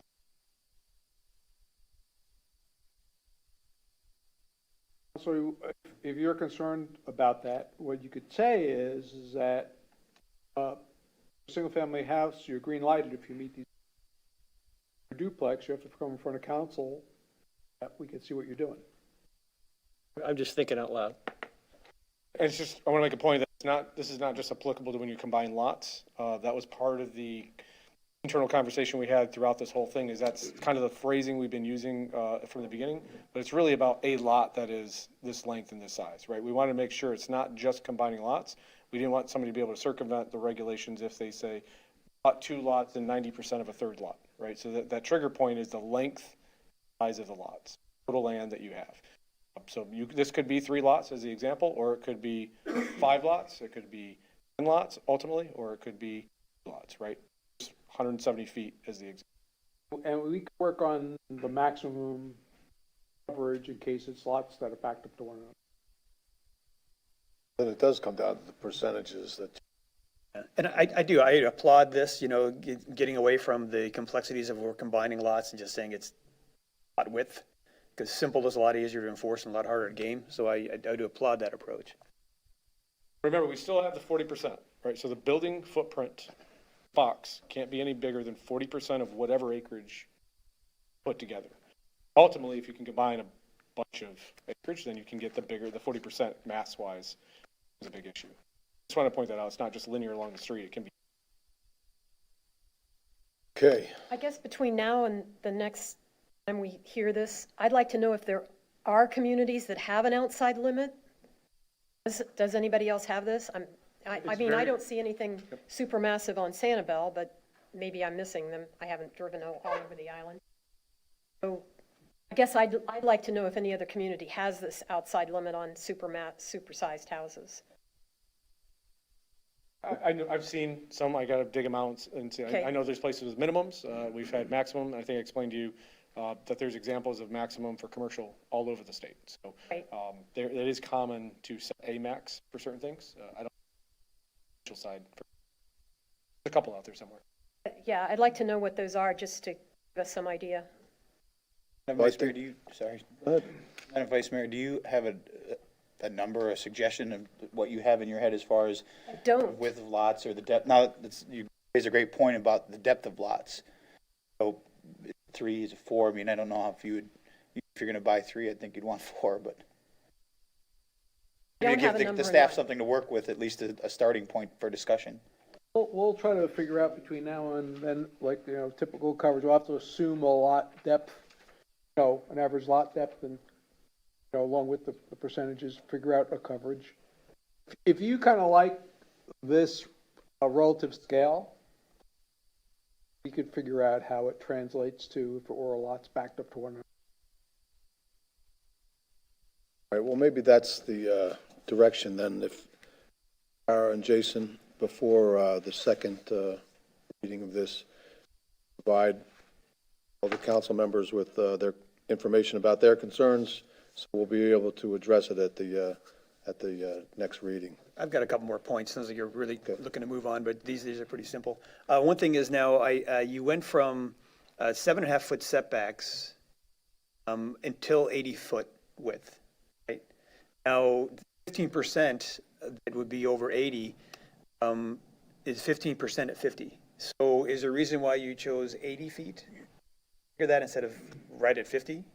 Because currently we have sort of an interim. We have a 75-foot. We have, if your lot is 75 feet or more, there's a 10-foot setback required. And that was in response to some of these larger lots. And it wasn't to the point that everyone felt like we really needed to focus on the really large lots at that point. So they came up with sort of an interim 10-foot. So lots that are 75 feet or more currently are required to have a 10-foot side setback. So I didn't want to set it at the same one where we just changed the code. Okay. I set it a little bit ahead. Would this supersede that 75-foot? Wouldn't supersede it, because if it's a 75-foot wide lot, it would require a 10-foot setback. Once it bumped up to that 80-foot wide lot, it would be the 15% setback. You could certainly change the code so that it's 15% across the board, not to be less than 7.5 feet, or I mean, you could set it for all lots, but currently we just were focusing on the really large lots, potentially combined lots. I kind of would personally think that to go, now is a good time to revamp this and simplify it. And so instead of having this special condition for 75 feet, if we just do the 15% from 50 up and make it, that's it, I think that, I would support that. Seems to be simpler. Honestly, we were just trying not to undo something we did a year ago. Gotcha. So, Gave you a big assignment. Well, with some of these major things we're working on, and particularly going over the comprehensive plan and the town codes, I'm sure there'll be a lot of stuff that was just done, maybe even this, where we rework. The other question is, and it sounded like it was Councilman Allers brought it up, where there was one architect who liked the 20/80 versus 80/20. And really, it could be any number. I wonder if that's something we want to discuss as council. Well, what's the appropriate amount of 2 floors over flood we should allow for these large houses? Feel comfortable saying you can have 80% floors, or should we roll that back a little bit, or?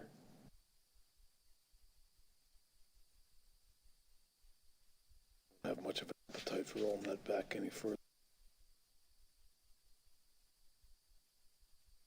Well, I'd like to think on it. But it's a new, that's not one of the things I thought about changing, so I'd like to chew on it a while. Are we going to continue this, or are we just going to have one more meeting and then we implement it?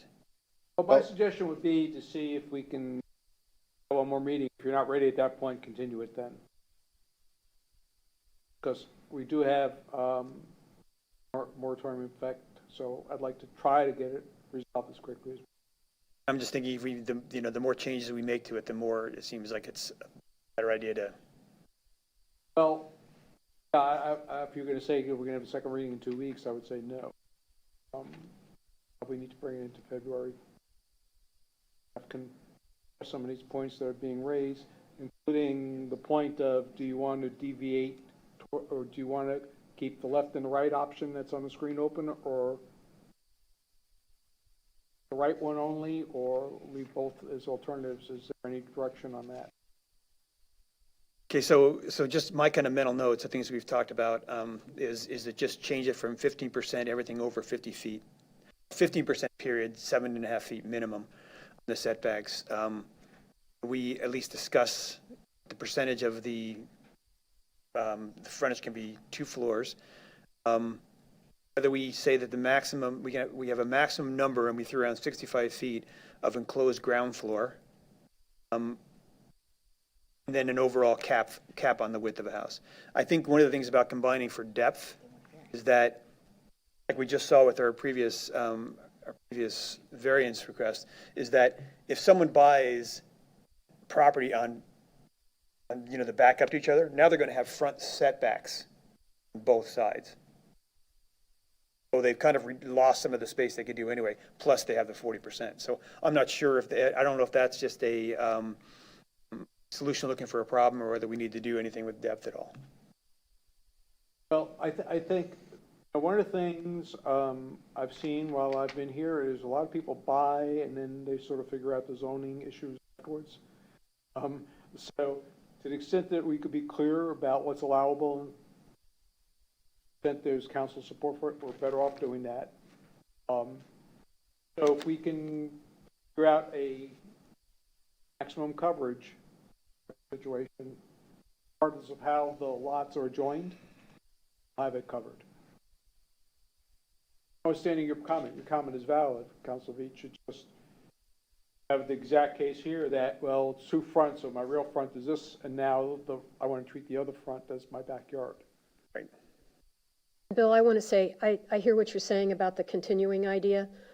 My leaning would be, my plan on making a motion to set this for second and final hearing, but at that time, if things aren't gelled enough, we can continue it. So, but I hear what you're saying. But instead of trying to just continue it now, we'll, right. If the second meeting we're I'd like not to ready. try for a conclusion at the next hearing, but if we can't, if it's too messy at that point, I certainly hear what you're saying about spending more time on it. And It would be January 24th. if Actually, Roger asked for February. I think it'll have to be February with All right. all of the points that were raised today. Yes, please. Okay, And you have a Amy, date. can you tell me what that date would be in February? Only meeting in 7th, February. it's the only meeting, or 7th?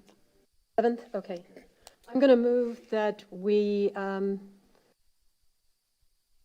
schedule the second reading and final adoption for, looking for a number here. 2201, Is it 22-01. okay, to February 7th, 2022. I have to be careful to say 2022. Second that. Any discussion? Just real quick, Roger, were you looking for clarification or for some consensus on choice between one of those or one or the other?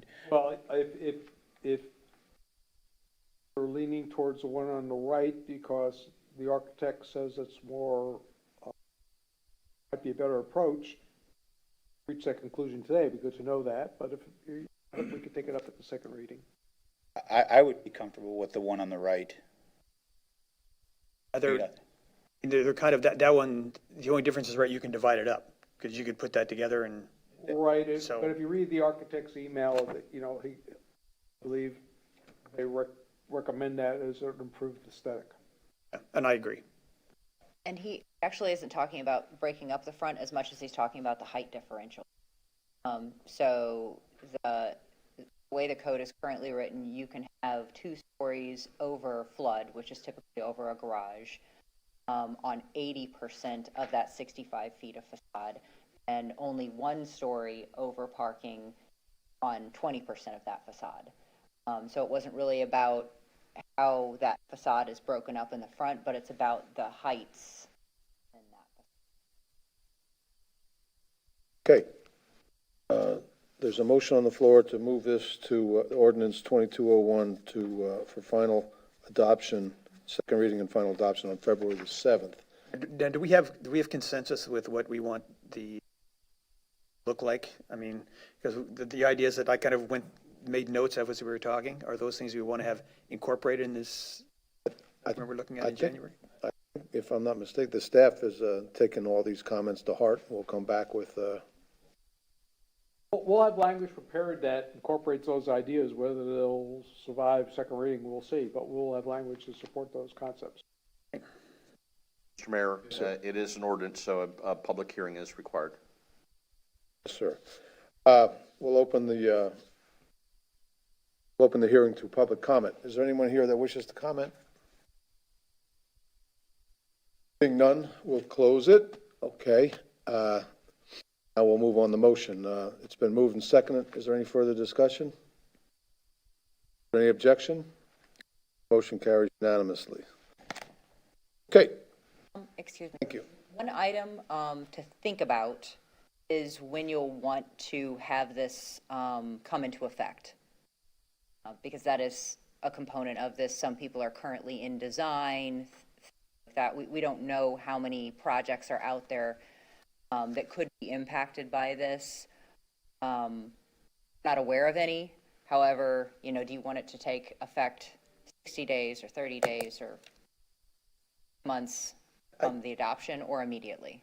I would think that since we're in the zoning in progress phase, that sooner would be better.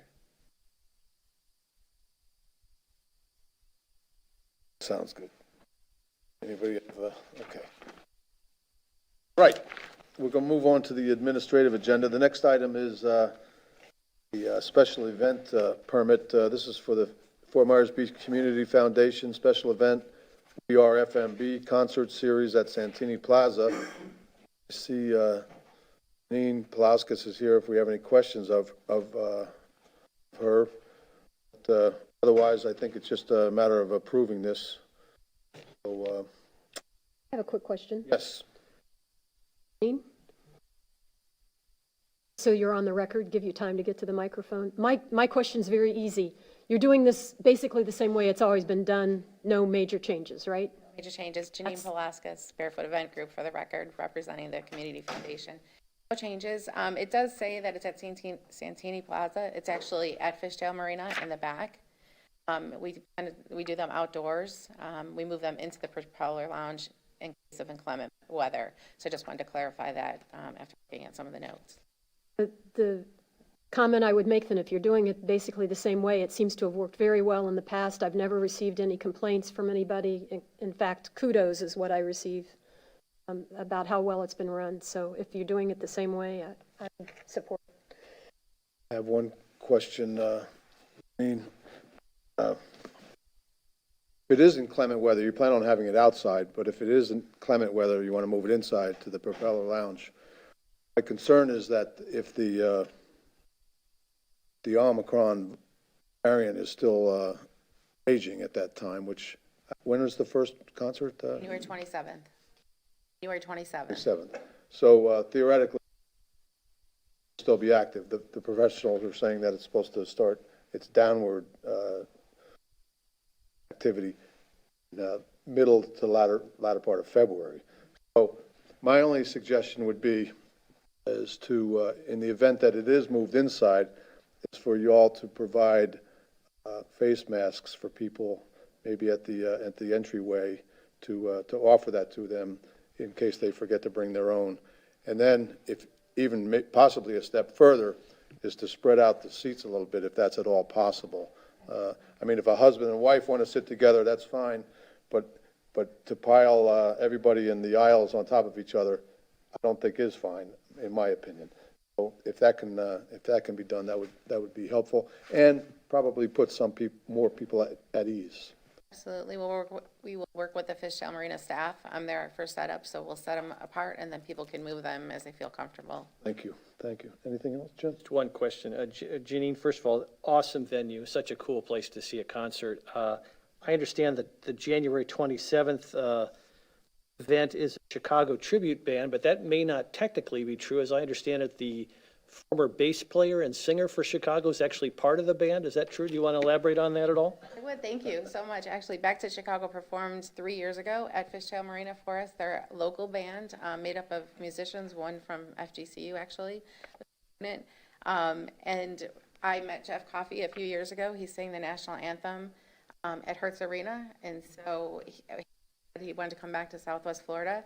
We had this concert planned for March of 2019 or 2020 before COVID, and we canceled it, and he's been itching to come back. So we're excited to have him. He just announced it, and ticket sales are already going even faster now that he's announced it. So he's a former bassist with Chicago, and then also he plays currently with Don Henley on tour, back out on tour. So it's gonna be a I great hope to concert. see you there. It's going to be a great show. I'm very excited about it. No, there's another Chicago connection here on Fort Myers Beach. One of the original founders of Chicago, Jimmy Pankow, his sister used to own a condominium at Island's End. Mr. and Mrs. Pankow seniors spend the season down here every year. And when Mr. Pankow died, we had his funeral down here, and of course Jimmy was down here. And the Pankow is a big family. There are another 10 kids in their family. And we were having lunch at the Holiday Inn after the funeral mass, and one of Mr. Pankow's senior's friends was at the table with myself and Jimmy Pankow, and the conversation went like this. He said, yeah, Pank Senior would say to me, his friend, they're making a lot of noise at the house. They're downstairs playing trumpets and doing this and that. And Mr. Pankow Senior said to his friend, I don't know how the hell they're ever going to try to make a living doing this. And of course, they became Chicago. But that's just a little tidbit. Well, as you know, I am from Chicago. I have been a Chicago fan since I was about 8 years old when my family's friend manages their band. Oh. So I have been, and so Jeff and Back to Chicago, it's going to be a great concert. Excellent. Well, naturally, we all wish you success with the series. And To raise money with the Community Foundation. It's a tremendous cause. Yes. Anything else, Janine? No? Okay. Thanks for coming in. Appreciate it. Move to approve the permit. Second. Been moved and seconded. Any discussion? Any objection? Motion carries unanimously. Good luck. The next item is the TDC grant request for fiscal year 2023. This is to approve the Tourist Development Council grant request for fiscal year 2023. Roger? Mr. Mayor and members of council, we gave you a preview of the items that the staff had put together for the request. There have been no changes to that, a preview, so this is the actual official authorization from town council to proceed. If there's anything else you'd like to try for us to apply for, now would be the time, however, time is short. Any comments for Roger? I would just, again, Roger, commend you and your staff and the consultant on the beach renourishment plan that's being germinated in this initial request. I think $9,791,183 is requested for the beach renourishment plan.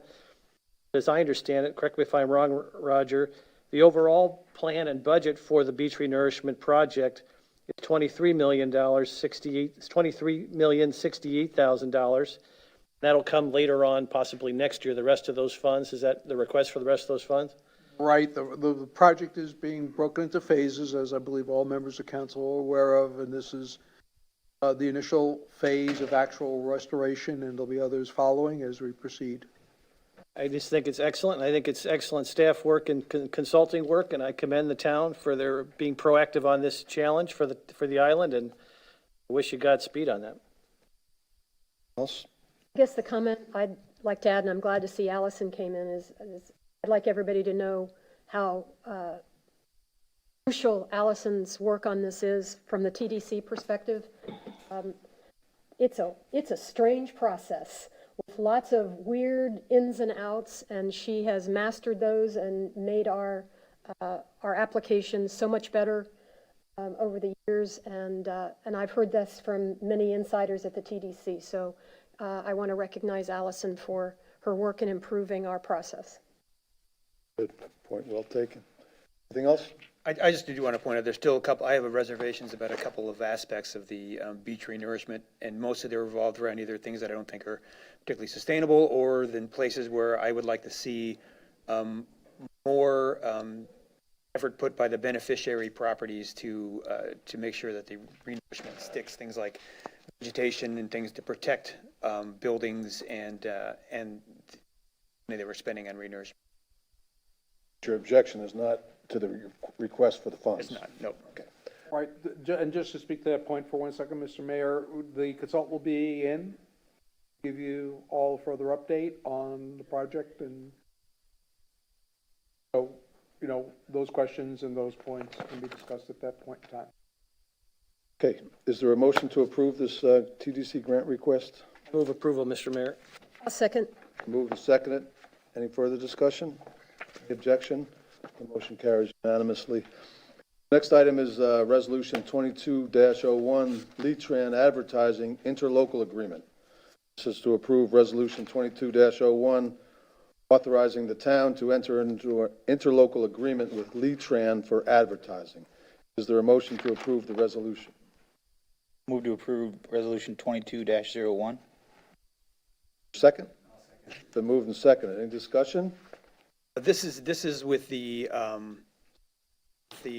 one side advertising and one side as a map for clarification. I want to call your attention to, and does the council have, I had this on my desk, did the council get this morning? Yes. Yes, we Okay, did. so if you turn to the second page that's printed on both sides, item B. This is, for the record, this is the interlocal agreement, or is this the? It's the document title is Lead-Tran Bus Stop and Amenities ILA Town of Fort Myers Beach 2022. Yes. And on printed page 2, which is the back of page 1, item B makes it clear about the advertising and where the bus schedule would be.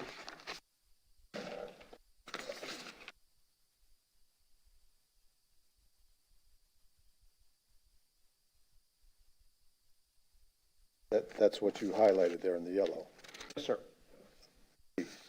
Okay. Anything else, Bill? This, okay, I'm reading this, John, or Roger, and it says that this is permitted to have advertising on both sides. Right. They're going to provide a panel, a separate panel for the schedule, and so they can advertise on both sides. That says. Three sides on the two-sided panel? No, they're going to have a separate panel for the schedule. It's going to And be, the two main panels will be for advertising. yeah. So this is going to go, I guess, behind the seat or something, or? I think they attach it to one of the, think of it like a dugout.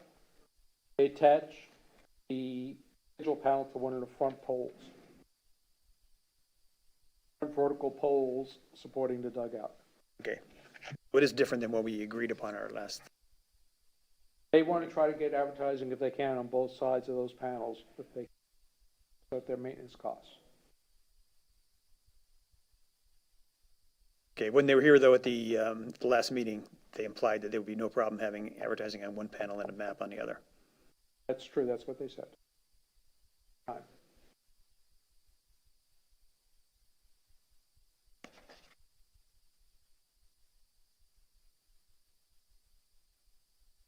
Else, Bill? Nope. Okay. Anybody else? Discussion? Mr. Mayor, Sir. if I may, for the record, technically, the interlocal agreement is between the town and Lee County, not Lead-Tran. Lead-Tran is a division of Lee County. Is there a motion? Did we have a motion? We have a motion. Okay. Any further discussion? Objection? Motion carries unanimously. Okay. Next item is Resolution 21-60, Playground Equipment Purchase. Approved Resolution 21-60, authorizing the purchase of playground equipment and accessory items for Fort Myers Beach Elementary and Bay Oaks via a piggyback contract in an amount not to exceed $320,280. Is there a motion to approve the resolution? Moved. A second. It's been moved and seconded. Discussion? Objection? Motion carries unanimously. The last item in administrative agenda is item E, ratify the town manager's implementation of emergency repairs to the south water storage tank. This is to ratify the town manager's implementation of emergency repairs to the south water storage tank. Is there a motion to ratify the town manager's implementation? I would move, Go ahead, Bill. I move approval. Okay, moved and seconded. Moved and seconded. Any discussion? Any objection? Motion carries unanimously. Okay, now we come to final public comment. Is there anyone left that wishes to comment? Commend you for sitting through this whole thing. And I hope that your TV is repaired soon. Okay. Okay, hearing none, we'll close that up. Town managers items. So, Mr. Mayor, members of council, the first thing I just want to mention, it's not on my printed list, it's on the agenda, is one of the speakers in public comment earlier today mentioned bathroom accesses, and through the actions of this particular council, we now have a bathroom access back in operation that we didn't have for several years. So the comment that their comments are not being heard is not necessarily true. The other thing they mentioned is the performance of the sheriff at the foot of the bridge. And we provide the sheriff with written orders on how that patrol, that special detail is supposed to be carried out. We do not supervise the individual officers who are tasked to perform that detail. But we do share the requirements of, as I understand it from this council, with the sheriff. And we do speak to the district captain from time to time when we see non-adherence to that. Of course, our goal through installation of the traffic signals and the redesign of the foot of bridge is to make that human operation no longer necessary in the future. Going on to my list, you all may recall that Councilor Adderhall brought forward a suggestion with regard to a swing at Newton Park. We investigated that particular swing, and it was basically a unique custom design, one for that sample location that he had brought to our attention. He's communicated with us, we've communicated with Councilor Adderhall, and we're going to just look at a non-custom design swing if we can find one to fit that area. So we are continuing to work on that project. I don't know if Councilor Adderhall wants to say Just, something. Roger, and maybe it's premature, but you might, if you or Allison get a chance to share with my colleagues on the council an idea for a substitute for this designed swing that was in the DC Harbor that was quite spectacular. But we found something similar for a lot less money. It's called an arch swing, and it looks very stable, but it has two arches that face each other, and then there's a couple poles that go across, very sturdy, very aesthetically pleasing.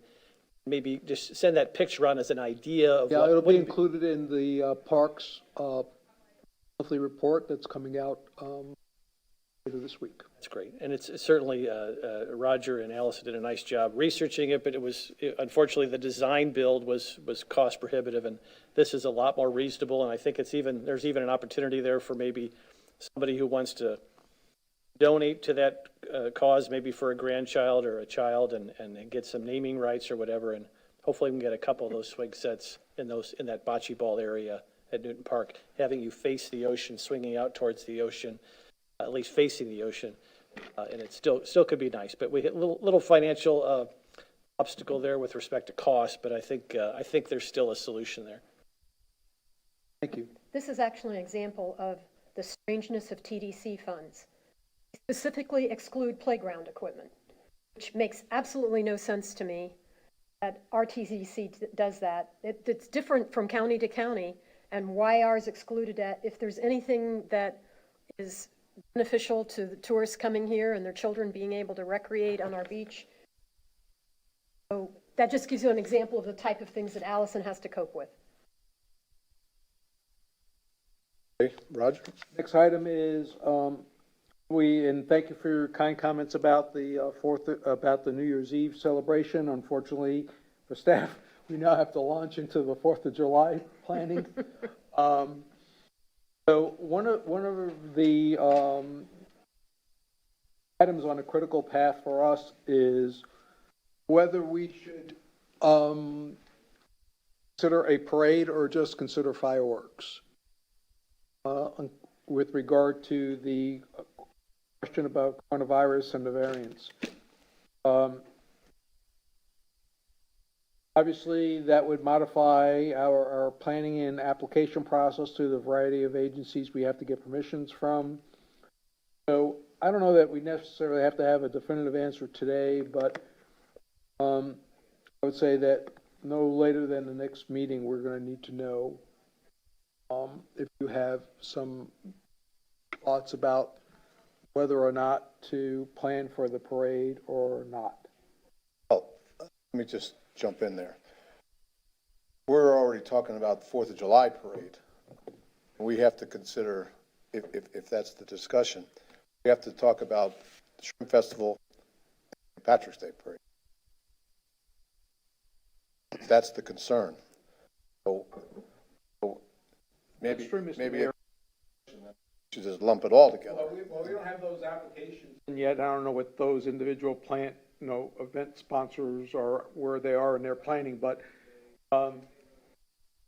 because of our long lead times, with closing the bridge and other things we have to do with the fireworks. Allison approached me last week and said that, no, it's important that we get a sense of whether or not council's not going to want the parade or not. Now, obviously, in the abundance of caution, we cannot have the parade. That's just the clearest and simplest way, but that would be difficult, I would think, if the others have theirs. So, we can have that discussion and hopefully bring this to decision sooner than later, because those folks are going to need to know as well as we will. Then I have another question. If about the 4th of July, where will we be at that point with redevelopment of Times Square? We would be just starting immediately. Our goal would be to start right after the 4th of July. After the 4th of July, okay. I mean, literally July 5th. So that a parade or fireworks would have no bearing on... That's correct. I mean, we may have some staging and other things, but it wouldn't interfere. All right, that answers that. Are you planning on starting on the 5th because of the 4th of July holiday? You're not interfering with the... Yes. I mean, right now, our project planning, assuming there are no changes to the plans, based on the thing that's driving the July date today is the availability of the $1 million grant for Times Square. That's when that money becomes available, July 1st. We can't do anything in advance before that because that would be an ineligible expense. That's what's driving that date. Obviously, we can go later than that, but we can't go any earlier than that. Sounds reasonable. Any other questions about that? Oh, just what you'd brought up, the other parades in there. Did we necessarily need to wait another 2 weeks to make a decision? I mean, I don't know what would drastically change to give these people the most amount of time one way or another to move forward or not move forward. Yeah, and again, I'm not throwing cold water on them, but if we're going to have that discussion, we have that discussion. And maybe that comes up in their permit applications. I don't know. I mean, if the Shrimp Festival people came to you tomorrow with a permit for the Shrimp Fest parade. That would generally require coming to council. That permit would require to come to council, as Yes. would, for example, the St. Patrick's Day parade. Yes. Those typically come to council. So, I guess my question is more, are we prepared today to give the manager direction as to which way we're leaning for these parades today, or do we want to wait to the next meeting? The only point I would make is that no one's applied, been asked yet. We don't know what they're thinking. Maybe the St. Patrick's Day Parade. Well, I'll tell you, being an insider on the St. Patrick's Day Parade, my intention, which I'm sure Shelby with the Lions, her intention is to make application and wait and see what happens. I mean, I'm not of a mind to put all those people out on the boulevard, pile on top of each other, if the virus is still raging. I mean, I'm just not going to do that. But, I don't know how. I can't speak for the Lions Club what they want to do, but of course it's supposed to be subsiding by then, you know. So, but who knows? Who knows, right? And who knows if something else doesn't come up? So, my intention would be make application, get it in the works, and then make the decision well ahead of time whether to pull the trigger or not. Mr. Mayor, just for point of information, could you just provide us a little background, and just based off the cuff, as to what the history is of the 4th of July parade on Fort Myers Beach and who organizes it? And I think the vice mayor could probably do that better. You were on council when We organize it. Well, we inherited it, I think. Yeah. I think it started maybe even before the town was incorporated by some local groups of people. Once the town became incorporated, sort of transitioned to the town.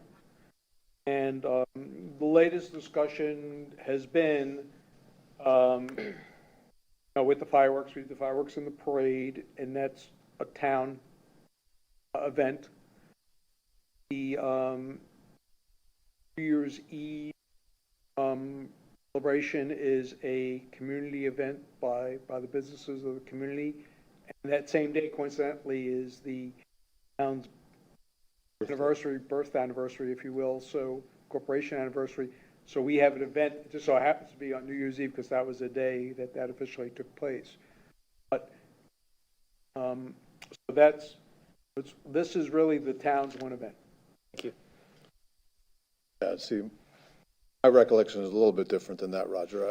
I don't recall Fort Myers 4th of July parade for incorporation. I don't remember that. I can only say that some people have taken credit to me for that, but maybe they did, maybe it wasn't town event all. Well, that's not correct. But regardless,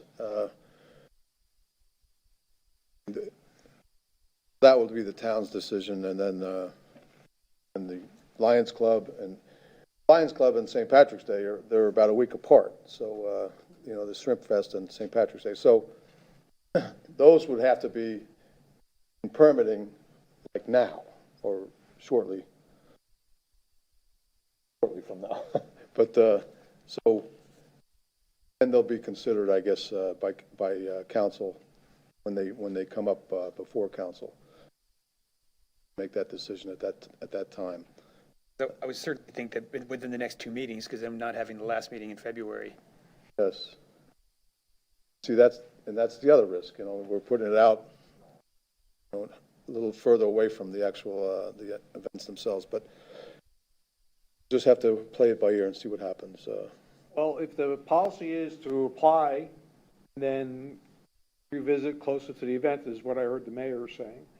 That would be my So suggestion. then the potential policy direction is go forward with our planning to include the parade, and then as we get closer, obviously, if the council feels there's environmental health concerns that need to be addressed, July or in June, cancel it. Reasonable? Okay. Go ahead, Roger, continue on. Right, so we'll start our planning. The last thing is, we've been asked to look into volunteers to help man or staff the pop-up that Murph does. And the question we have is relative to, we have certain criteria for our volunteers at Mount House, at Bay Oaks, and other town activities. And those traditionally require background check. Question is, you want us to apply the same level of requirements for the pop-up volunteers, have a separate set of requirements for the pop-up volunteers. Clearly, in all cases, we have some of the waiver of liability for being a volunteer and all of that, but the main thing really gets down to, we do, the people who work for us at Mountain House and Bay Oaks are recurring. Not, once a year or twice a year thing, they're recurring. So, make sure our risk is minimized, we do background checks on those folks. But, and waive that requirement for the MRF, the volunteers. If I would you're say it's comfortable not a with good idea to waive it. Now, the committee members themselves have had background checks to get on the committees, right? that. The committee members themselves are different than, I think FGCU was mentioned as a source of volunteers, different from that source. I'm not concerned about the MRF members themselves. I'm worried about outside volunteers. Now, the FGCU, that required an agreement between us and FGCU. Well, what we'd like to do is, before we contact them, is basically say that here's our criteria for volunteer. You know, the students have to accumulate a certain number of community service hours. I'm sure some of them who are involved in the environmental sciences would like to do an activity such as, volunteering at MRF. The question is, what criteria do we apply? I think if we're drawing up an agreement that includes a background check, I have no problem with that since we're drawing up the agreement now. Okay, go along with that. It's a shame that the college kids have to be checked to that degree, but I guess that's a sign of the times. So, There are a lot of casual volunteers at the pop-up, and sometimes I get someone from Audubon or somebody from other organization. I think that's part of the appeal. So I'm not sure if Roger's suggesting anybody who's going to stand around that booth needs a background check. The question is that clearly when we're asking for an individual volunteer who's not necessarily associated with the group the town interfaces with, background check be required. The FGCU volunteers are not, at this point, it's not sort of an organized effort. If there was one, that might be different, but the question really is that maintain the highest defense against any risk factors, I guess, would be to require background checks. If there's a case where the council wants to waive it, for MRF or for something else, please let me know. Otherwise, we'll hold to what our policy's been. what's our exposure with this? With these volunteers? If they were to injure someone or get into some kind of altercation, I mean, this entire discussion, unfortunately, is really is driven by risk management issues and best management practices in that regard. And we regularly communicate with our insurance carrier, the League of Cities, as to what do they recommend, how do other municipalities handle things, particularly at our size, at our staffing level. And this is just a byproduct of this discussion, is a byproduct of those conversations of what is best practices for the municipality when we have third-party volunteers that that otherwise don't necessarily have a relationship to the town. There's always an inherent risk. And Veach, was that part of your studies at the Florida League of Cities? Got your diploma for? That lawyers like to have as much protection as liability. I know one thing I learned in my previous life was that if you ask an attorney and an accountant the same question, you'll get opposite answers. Okay. Well, maybe if we knew what Florida League of Cities was recommending for these, because of our insurance. It's the current practice that we have of requiring background checks and signing up, and so we have information as to who's volunteering at our facilities. Oh, there it is.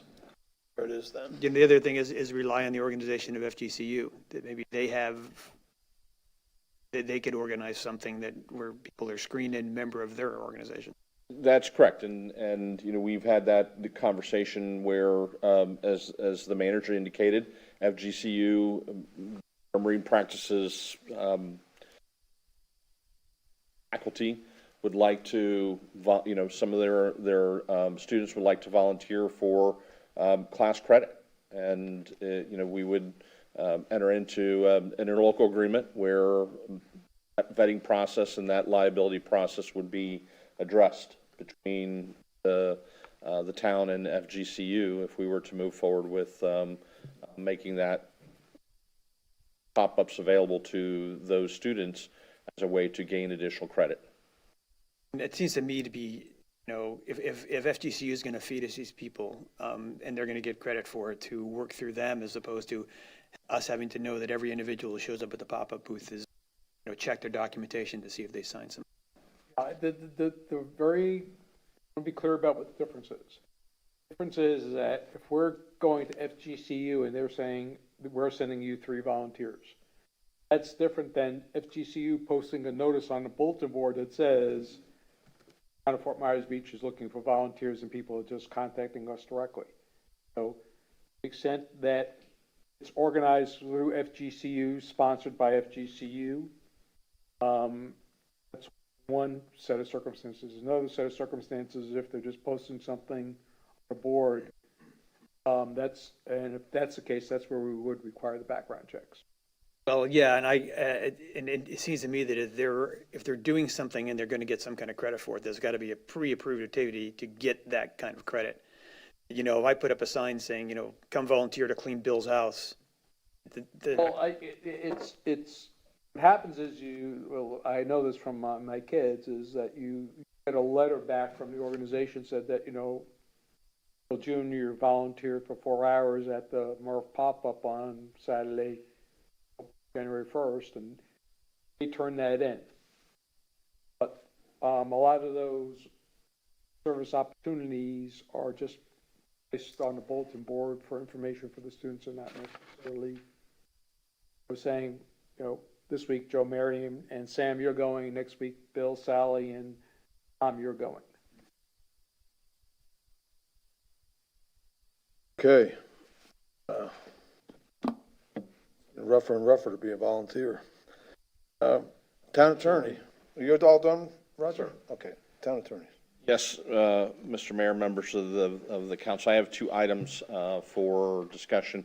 One is to make you aware that Mr. Jameson has filed his initial appellate brief in the inverse condemnation lawsuit that currently pending before the 2nd District Court of Appeal. I'll forward that to you later today. We then have a 90-day period in which to file ours, which our outside counsel is in the process of preparing that, and will be, as soon as they share that with me, I'll forward it to you all as well. The second issue for you to consider is that I had planned on having with me today here at this council meeting my associate Victor Sanabria. So you all could see him. He could introduce himself to you all. Unfortunately, Mr. Sanabria, like many other people, informed me on Friday of last week that his family is a victim of COVID-19. So he is in the process of isolating himself for 10 days. However, he is watching.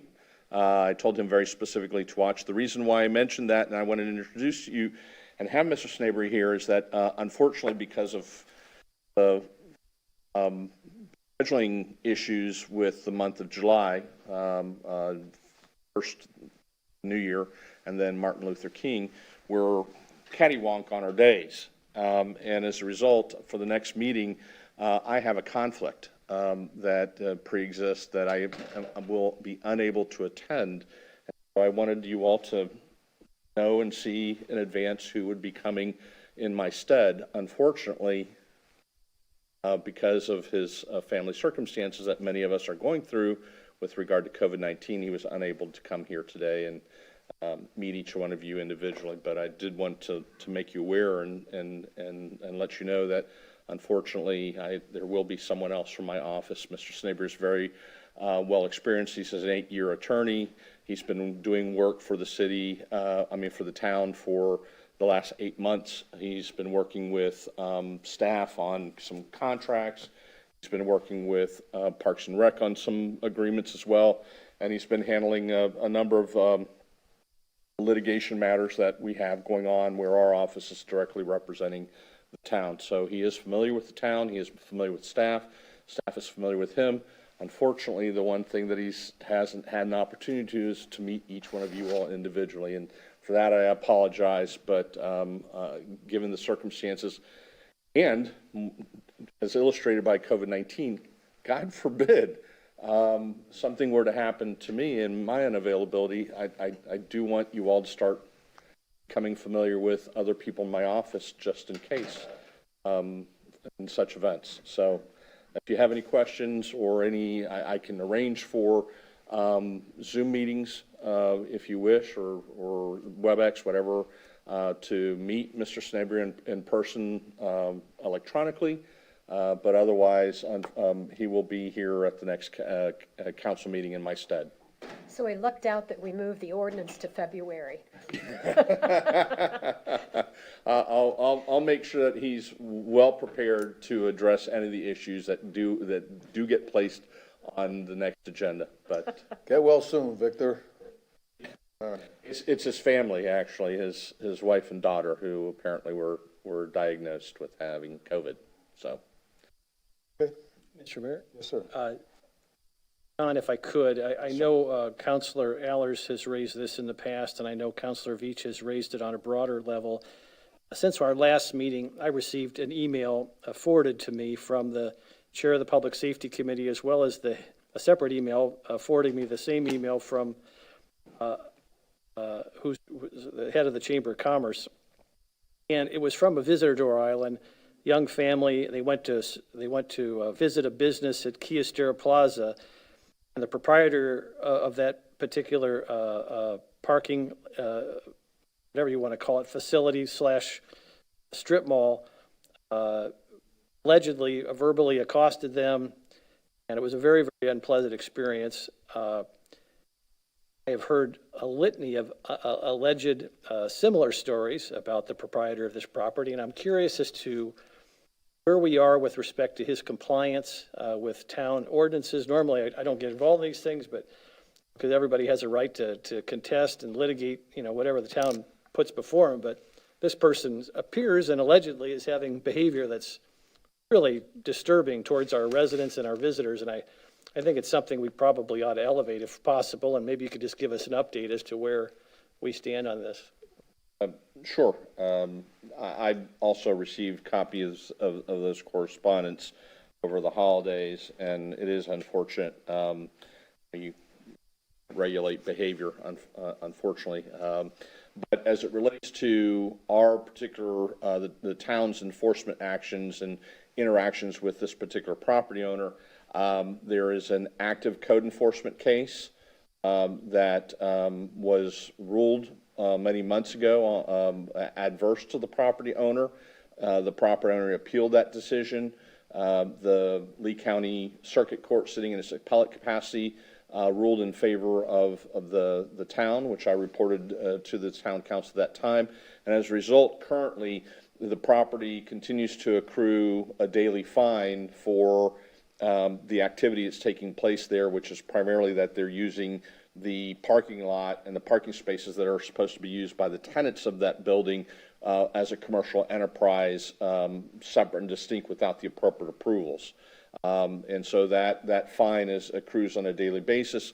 It is one of the many, not many, but the properties that we will be bringing to you, believe either at the M&P or... Yeah, it's on the M&P agenda to discuss a policy to deal with how council would like us to deal with the violators, the more significant violators, and this property would be one of those.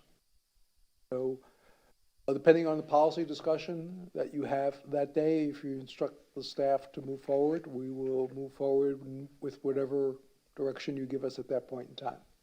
So and it's fine, but you would prefer to wait till we had that discussion before we discuss this specific case? Yes, because it would be a policy, a general policy, that this one would be of a number of them that would fall within that general discussion. I just wonder if this particular case might be an outlier because you may develop a policy for people with a litigation dispute or a code violation dispute with a town. But this particular person allegedly seems to have extenuating circumstances that may cause us to want to expedite the process with this particular candidate, but maybe that's not possible. As I said, we can't regulate bad behavior. My view is that in some respects, everyone that is on that list is engaging in bad behavior because they're just failing to comply with your code. Simple as that. So my advice is that we deal with people who meet a set of criteria versus particular individual or business, because we received an email about some other business 6 months ago that had inappropriate behavior. So I think that we really need to just address the things that are part of the town's code, and to the extent that they're not resolving an issue, as this case here is, that the council give us direction on how you want us to handle those in mass. There aren't but half a dozen really that are sort of flagrant violators, if you will. Once you give us that clear policy direction, we can proceed and be clear that anyone who falls into that group that day or in the future will be dealt with in the same fashion. Very good. Thank you. Nothing further. Nothing else. Okay, thank you. Okay, we'll go to council members' items and reports. This is Councilman Aller's vacation rental registration hourly. So we'll start with you, Dan. Yeah, I wanted, as I've stated several times, I wanted to bring this back, discuss it a little bit more. I didn't feel comfortable with the way that it was presented or pushed through. I certainly don't agree with increases themselves. I don't feel that it's good policy to change fees like this simply because somebody else does it. I certainly think if you went to buy a car or a house and someone offered you a lower interest rate, you wouldn't tell them, well, that's not what the other banks are charging. They're charging twice as much. We should do what they're doing. So I don't know how many people have come to speak about it, but I wanted to give them another bite at the apple, if you will. I did receive some communication from some of the people outside of, just meeting them on the street. They don't feel comfortable with coming in and discussing it, or in their words, fear of retribution. And that to me is just as concerning as the rates. From whom? People that run the businesses of short-term rental. Retribution from whom? Exactly. Well, I asked that question, and there still is a fear out there that whether can't change what someone feels, and if they feel that and they don't want to come in and speak to it, I'll do it for them. So You're not answering my question. Who are they afraid of coming back after them? Retribution from whom? From the town itself. From the town? Yes. From the town staff? And it's not one person. I've heard it from several. Okay. I've had discussions. Roger and I have had these discussions before, and perception is what it is. But I wanted to bring it up. I wanted to give people a chance to at least come and discuss it, or send in emails. We did receive a few that were not happy with the fees, and I also don't think that it's a good idea to have fees you're raising without a clear indication of why you're just to raise them. It isn't to me a reason to do it. Like you want to say something. Well, I definitely want to address the issue of supposedly retribution. So let's be clear. One, this was not a staff initiative. Okay? Two is that we enforce the code as you all put it in place, and the way you put it in place. And last but not least, I think our track record has been working with violators and people who are trying to comply with the code And I say, and I'll make the last point is, when this initially came up, we had probably hundreds of emails about how to implement this, and from property managers, property owners, condominiums, or whatever. And all those thoughts and ideas were given due consideration as part of what the council actually approved. So, right, we can't affect what people feel.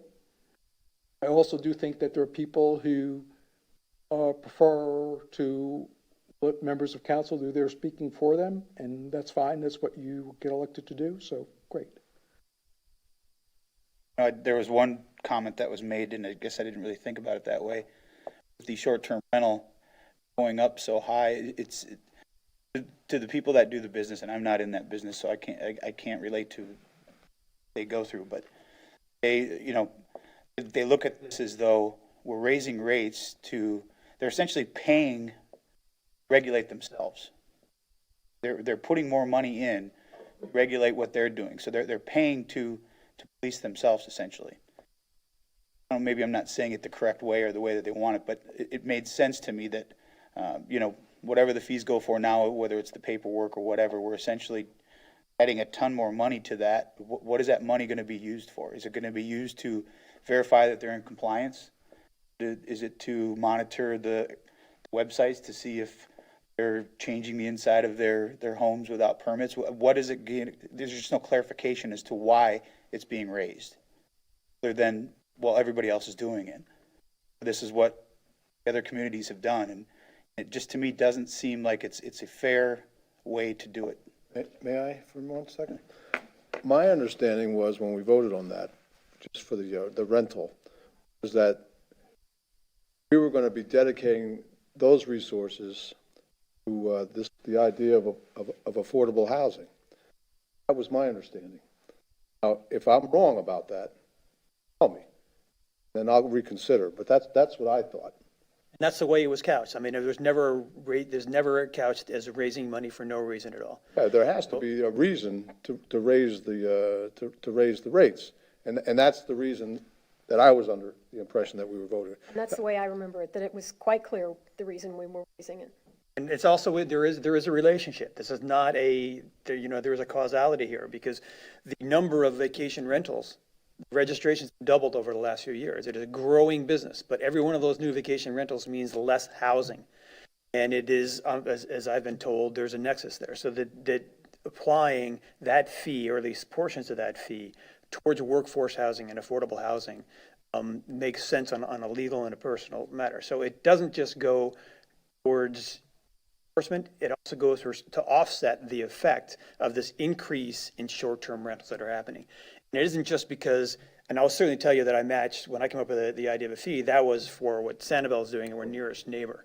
And probably in the most similar circumstances, being an island town that doesn't have a huge population that's inland.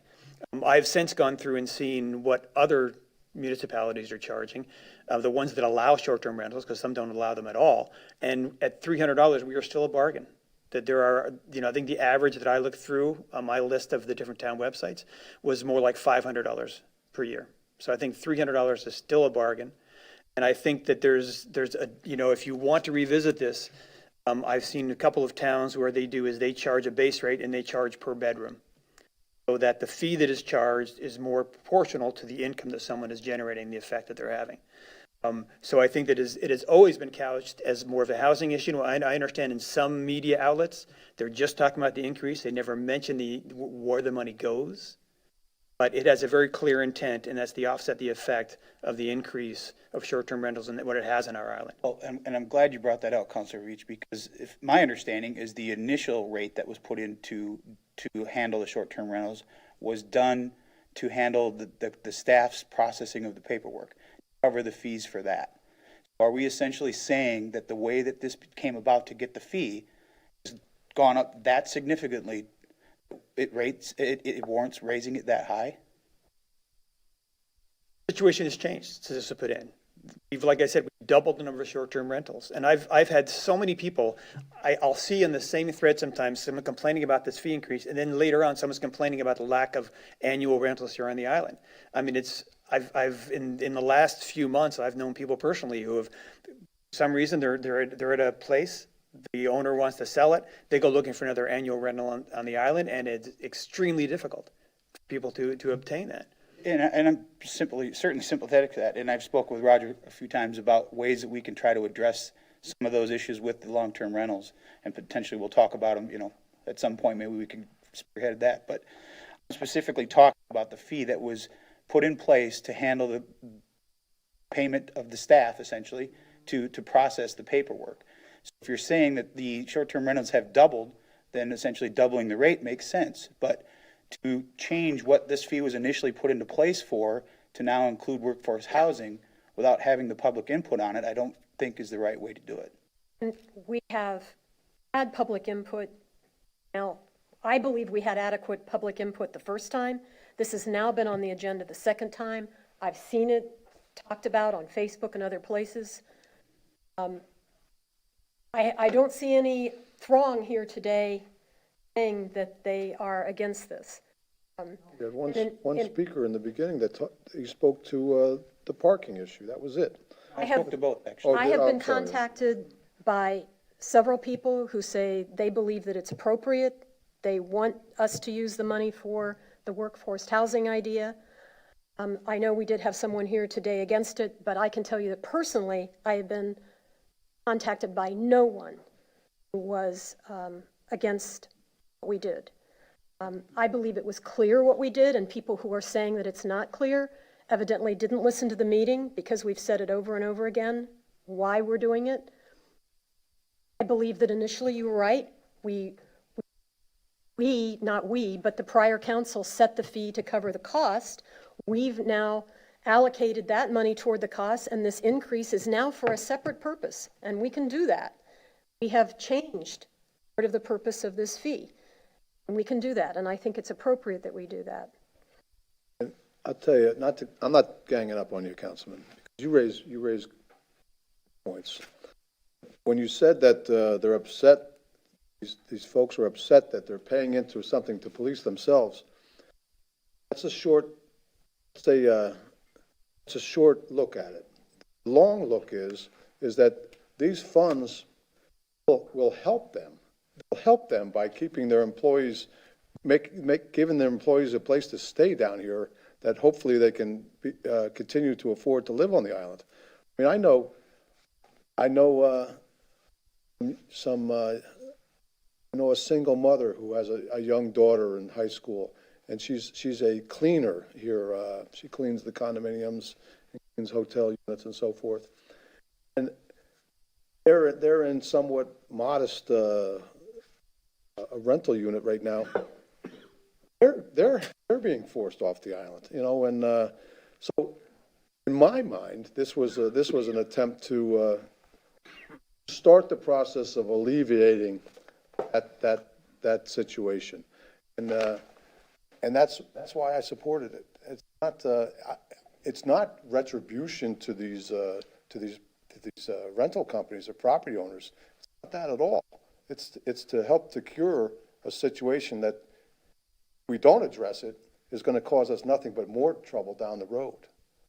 That's the way I looked at it. And Mr. Mayor, I appreciate that, and I totally understand the lack of rentals on the island, and I hear from people all the time that are dealing with it.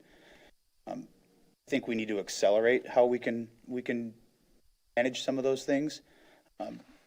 The town manager has had a couple of great ideas that he and I have discussed, and maybe we can bring those forward and discuss it in an open forum and see if there's any support to doing some of those things.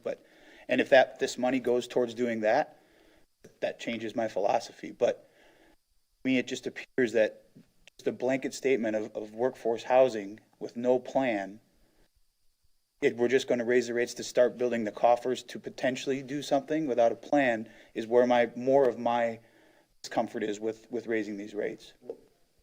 To answer that, I presume you've had the same conversations that I have had online or Zoom call with Sarah and Eddie, our consultant for the comp plan. Has everybody had those conversations? Yes. I'm not the only person. So those are they're working on that, all those sort of issues. They outlined to me all kinds of different scenarios that they can do all over this island, which I thought was fantastic. But it's going to take time and it's going to take money. It's not an overnight solution, but we have to start. We have to start, and we have to start assembling funds. And there are other avenues to raise these fundings that will be explored as we go along. But everybody has to do their part, and that's why I supported it. And I'm glad you brought that up, because that was a perfect example of why having this discussion was, until now, no one said anything what you just said. So for the public to hear that things are being worked on, coming from us as a group, as opposed to just one person, yourself or myself, telling them it is being worked on, this is what we're trying to do. Yes. To hear it in a public forum goes a lot further than just you or I talking to someone. So that is part of the reason why I wanted to bring this up. It's very apparent that nothing's going to change, but at least we had the opportunity to discuss it. Good. People had their opportunity to oppose it if they chose to let you know if they didn't want it, and I guess we're back to where we started. We did have on our agenda that we approve spending money to hire Sarah to work on this project for affordable housing. Right. So it has been put out there in public. We were spending part of this money on. Certainly, but I'm sure that you've probably heard from some of your constituents that they don't always feel that what is being worked on is properly put out there for them to follow along with.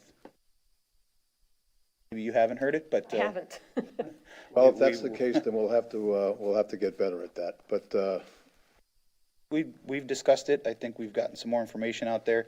I don't remember who said it last, but I can count, and I could see that the votes are still there for it. So I appreciate you allowing me to bring it back and give people an opportunity to give you their input. Is there something else besides that one? Was there another? Well, I mean, they go hand in hand. The parking is another huge issue that people have a problem with. The confusion part of it seems to be the most that I'm hearing, not just the raise of the rates, but we've all been down to the Times Square area, and if you don't know the area, there's so many different places to park and so many different fees and so many different confusions going on, and it made me think a lot of back when we had the whole mask thing going on, that people didn't know where they could go on the beach or where they couldn't go because it was run by the county, it was run by the town, and it seems like there's a lot of that with the parking down there. There's no clear, when you park in a spot, if you're not from here, you don't know who owns that spot. You don't know, is it going to be $5 an hour in this case? Is it going to be $2 an hour? Is it going to be $30 an hour to park you don't know, and it doesn't need to be that difficult. And I when I listen to you, Councilman, I think that these are all good points, but they're also points that we've discussed at some length, from the workforce housing, parking. We've talked about the parking app as a way that you could, people that even where they're sitting in traffic, if we have an app, they could download it and maybe even reserve a spot or know where to go. I was out on one of the busy Saturdays, and there were people looking to park, and Town Hall had nobody in it. So, I think that you and I both are a fan of technology, and a lot of people coming to the beach are. These are things that we're working on. They just don't happen overnight. It takes some time.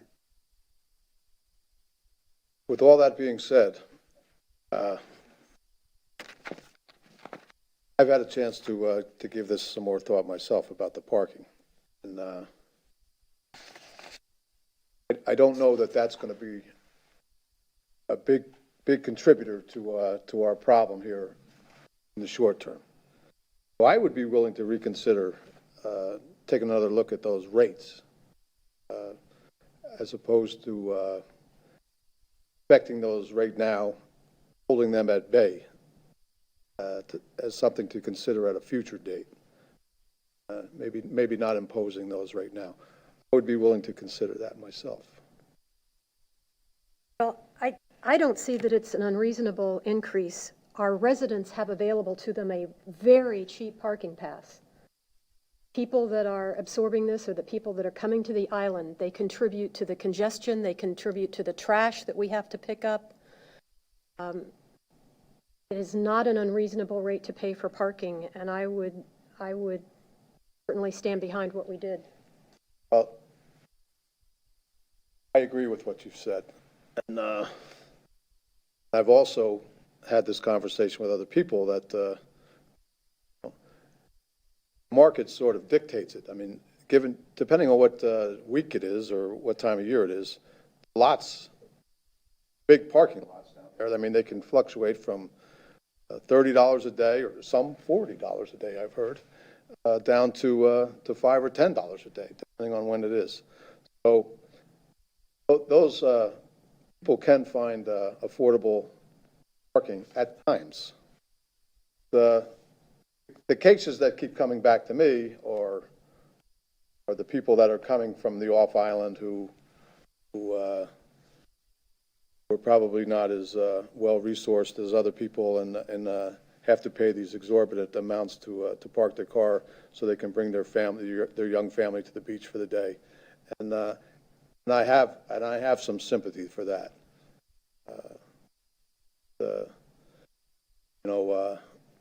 I don't know that that's going to make or break someone's plans. I mean, there are alternatives to that. There are alternatives. There's the county lot. There's other beaches. There's the trolley. Oh, yeah, there is a trolley, and there's no doubt about that. But anyhow, I'm just Not to insert myself in the council discussion, but one of the things you just mentioned popped in my head, and that is that in the private sector, they adjust the rates because they have the flexibility to do that. And Councilor Veach mentioned the fact that our parking lot here is underutilized on the weekends. But not to create more confusion that Councilor Alves mentioned about the variety of rates, but one of the things you could do is say that, look, if you want a sort of more cost-effective lot, and you're willing to deal with a little bit of the inconvenience of that, we could make the town hall parking lot a little bit more financially attractive versus our premium parking spaces, in the downtown area. see now we're starting to talk. I think, Roger, the people just don't know, because one person I was following who was obviously looking for parking the other day, and this was on the Saturday, and she pulled off the street before she got to town hall. And then obviously looking for parking, and then I go in town hall and there was nobody, and there's no sign there really saying it's parking, and I realized there could be some confusion. Well, we're trying to push that information out. It's been in our weekly news releases. It's on, you could text 39FMB and get that information. We put it out in our media releases every time the council discusses it. So yeah, it's going to take a while. It's new. It's relatively new, and it's going to take a while for people to be aware of it. But, you and I, when we talk, sometimes we talk about, how the business sector would deal with an issue versus how government deals with an issue. And one of the ways the business sector deals with an issue is that when something's underutilized, they discount it till it's being overly utilized, and then they raise the price. So to the extent that some people do need more cost-effective parking, but let them be willing to deal with a little bit of inconvenience. We could, make town hall a bit more financially attractive to people, but yet still have our premium parking spots, charge a more realistic rate for those. And at the end, don't forget, all this money is going towards a hole that the town has with some of its forthcoming expenses. So it's not just going for no unstated purpose. So there's just an idea. And, we suggested that some of this money is going towards the development of the parking app. True. And we're beginning to get some information about sensors and things of that nature, and it's not a cheap proposition. I'll tell you that. I'm sure there's different ways to look at it, like different levels that we can decide about, how extensive we want it to be, because it seems like the town parking, that certainly it's known whether someone has a spot paid for. Right? Because all the spots are numbered, it's all done on a system. But then to get buy-in from some of the private lots, so it all fits kind of homogeneously. So and then, it's the same thing. We have a lot of visitors who come here once. They're not going to know about any of the information officers releases. They're not going to know about all the discussions we have. But if there's a sign coming on when people are stuck in traffic that says download the app to find parking, they can do that even in a first visit. What you're saying has a lot of validity, you know, there are people who, when they go on vacation, go out of town or go to other countries, they pre-pick the restaurants on what they're gonna eat at each restaurant by looking on the internet, and then there are other people who just get there and wing it. I have a suggestion, if you, give me just a second to kind of get through it. So the point of the fees is pointed out that it's to help with the workforce housing, it's to help the cleaning people, the cooks, the servers, the people that are going to be most affected by these parking rates, using the parking rates. It's not necessarily the people that are coming to bring their family. It's the people that have to come and work on the island who are not eligible to get the parking pass because they don't live on the island. So they don't have the same, if you live on the island, you can get the parking pass. If I live in Cape Coral, I cannot. So I still have to come over the bridge, find a parking spot, potentially pay. Unless you take the trolley. Unless you take the trolley. What if we were to offer a sticker for hospitality employees that could park at Town Hall since it's not being utilized? You may have to still walk a little bit to get to Times Square. But they could park there for free. They can prove that they work on the island and they can get a sticker. Something to offer the people that are going to be affected the most by a rate increase like this. And if you're a server in Times Square and you've got to park someplace that's $5 an hour, you're a couple hours you're working for free. You're working for tips. You've got to pay for your gas to come over the bridge. And if the intent is to put this money from these rate increases back into the people that are going to be directly affected by it, potentially the town could do something to offer them some free parking. It may not be ideal, but it would help them offset some of their costs. Just a suggestion. I would just comment that I don't think it's the town's job to provide employee parking for businesses on the island that don't provide parking for their employees. You know, parking is a pretty dear resource, and I think that's a subsidy for the businesses that don't provide parking that I don't think is really our town's place to do that. And now, as stated when these are originally proposed, the uses, the intent, and they're different because when you charge a fee, you can't charge a fee for parking and then use it to remodel town halls necessarily, or do something that's not related in any way. So the short-term rental increase is for housing and enforcement. That's the idea that was presented when it was first put up. The parking is for the parking app, which, as Roger said, we don't know how expensive that could be. It could require some physical infrastructure improvements to make it work, and to cover shortfalls in the projects we have, like Times Square, Bayfront Park, things that visitors use. You're saying that it's arbitrarily okay to raise the fees for parking without having an idea of what the cost is you want to use it for? Is that what I understood? No. The answer to that would obviously be no, when you phrase a question like that. Do I know down to the dollar and cents of what a parking app would cost to make? No. That fee goes towards that. And when we do the analysis, which takes time, and we figure out what the cost is, we may decide to roll back that based on the cost or go forward with it. But we can't make that decision until we know the cost. I will tell you that the first estimate I have for the app and sensors and stuff knocked me out of my chair. And that was largely around the sensors, I assume. Physical infrastructure, putting in sensors. Cost of the sensors, that's correct. I mean, it's a lot more expensive than I thought it would be. Yeah, and when you were talking about sensors, I saw that as being a real cost. But like I told you, Roger, with us, we have an app. We have assigned parking spots with numbers, and people pay for those. So even though we don't know if there's physically a car in there, if some guy pays for 3 hours and leaves 2 hours later, it may show that as being taken when it's not. But that's a pretty good approximation, probably at a lot less money. I'm just saying that very simply, we don't have an answer yet, but the first estimate I have was surprisingly expensive. I'm saying.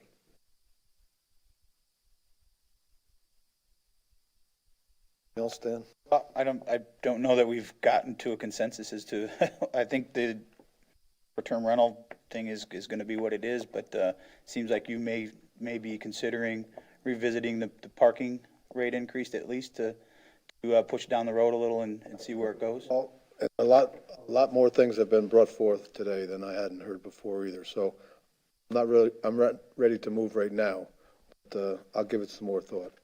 Fair? Fair enough. Anything else?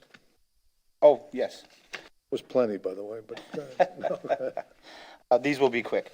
The Horizon Council next week is having their annual meeting to allow someone to speak from each of the communities. Giving us all 5 minutes to speak as to some of the accomplishments we've gone through in the last 2 years and where we're going. He's saying us, but the other surrounding communities as well. They've asked for a representative to speak on behalf of the town. I'm just looking to see if it's okay, if the council is okay, because I'm the liaison on that committee, to make that presentation. And if so, I've reached out to Roger and asked Roger to work with staff to come up with some of the things they'd like to see highlighted in that 5-minute presentation. I've put together some notes, but if my fellow councilors are okay with it, I'd be appreciative. If you have anything that you would want to make sure gets highlighted, please share it with the staff so they can include it in Jennifer's draft. It'll be next week that we'll be doing that. As our representative, it would seem to make sense that you were the person who does it, Dan. Thank you.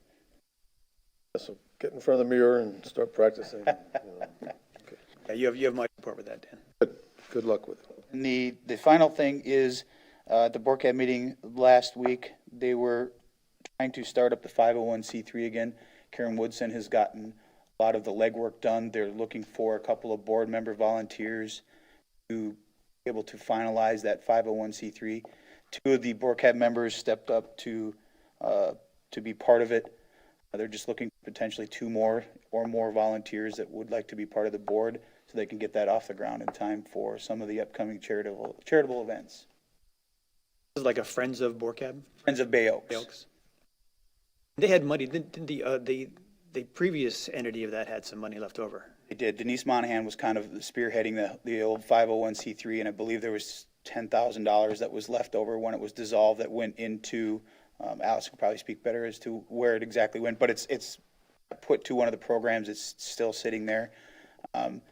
BORCAP feels it's a good idea to get it started again so that with all the upcoming things that the town's doing in the Bay Oaks facility, that it would be a great 501c to have up and running to potentially raise some money for some of the things that we, as Roger has said, don't have the money to cover quite yet. If there's anybody out there listening that would like to volunteer their time to be part of that board, please let staff know. Or CAB board or the 501c3? 501c3. I believe they said they need a minimum of 4 members. They've got 2 as of last Tuesday.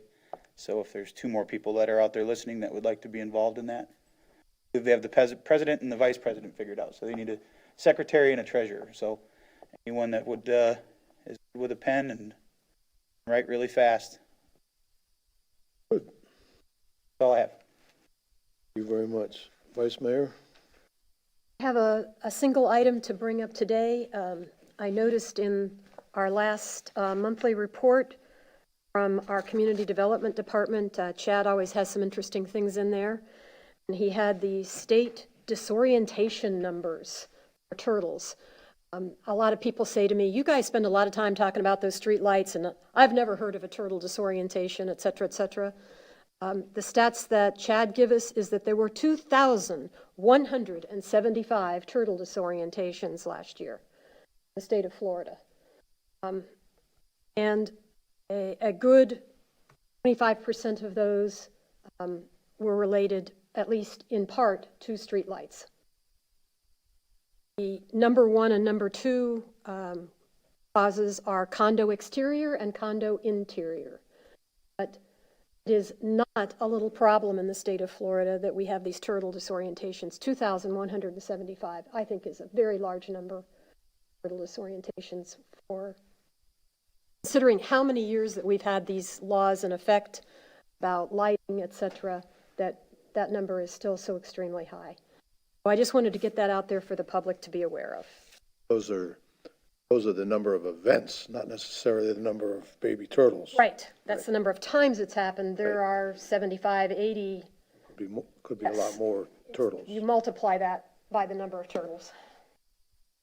Else? That's it. Nothing additional. Thank you. Bill? One thing we were talking about lighting and some of these, when we were talking about the uplightings into the trees at Bayfront Park, and when the MRF people kind of were pointing out that it really doesn't conform to our lighting ordinance, I would just like to make a point that I think our town staff, they're in a situation where a lot of times they're both the grantee and the grantor, and that I would like to see us making an effort to say that we should be an example of how to follow these regulations as clearly as possible and not take the liberty to bypass them. I've seen other circumstances, I'm not going to kind of details, but I just think that, you know, if there's an ordinance that's here and the town's doing a project, that the town should be an example of how to follow that ordinance clearly as possible.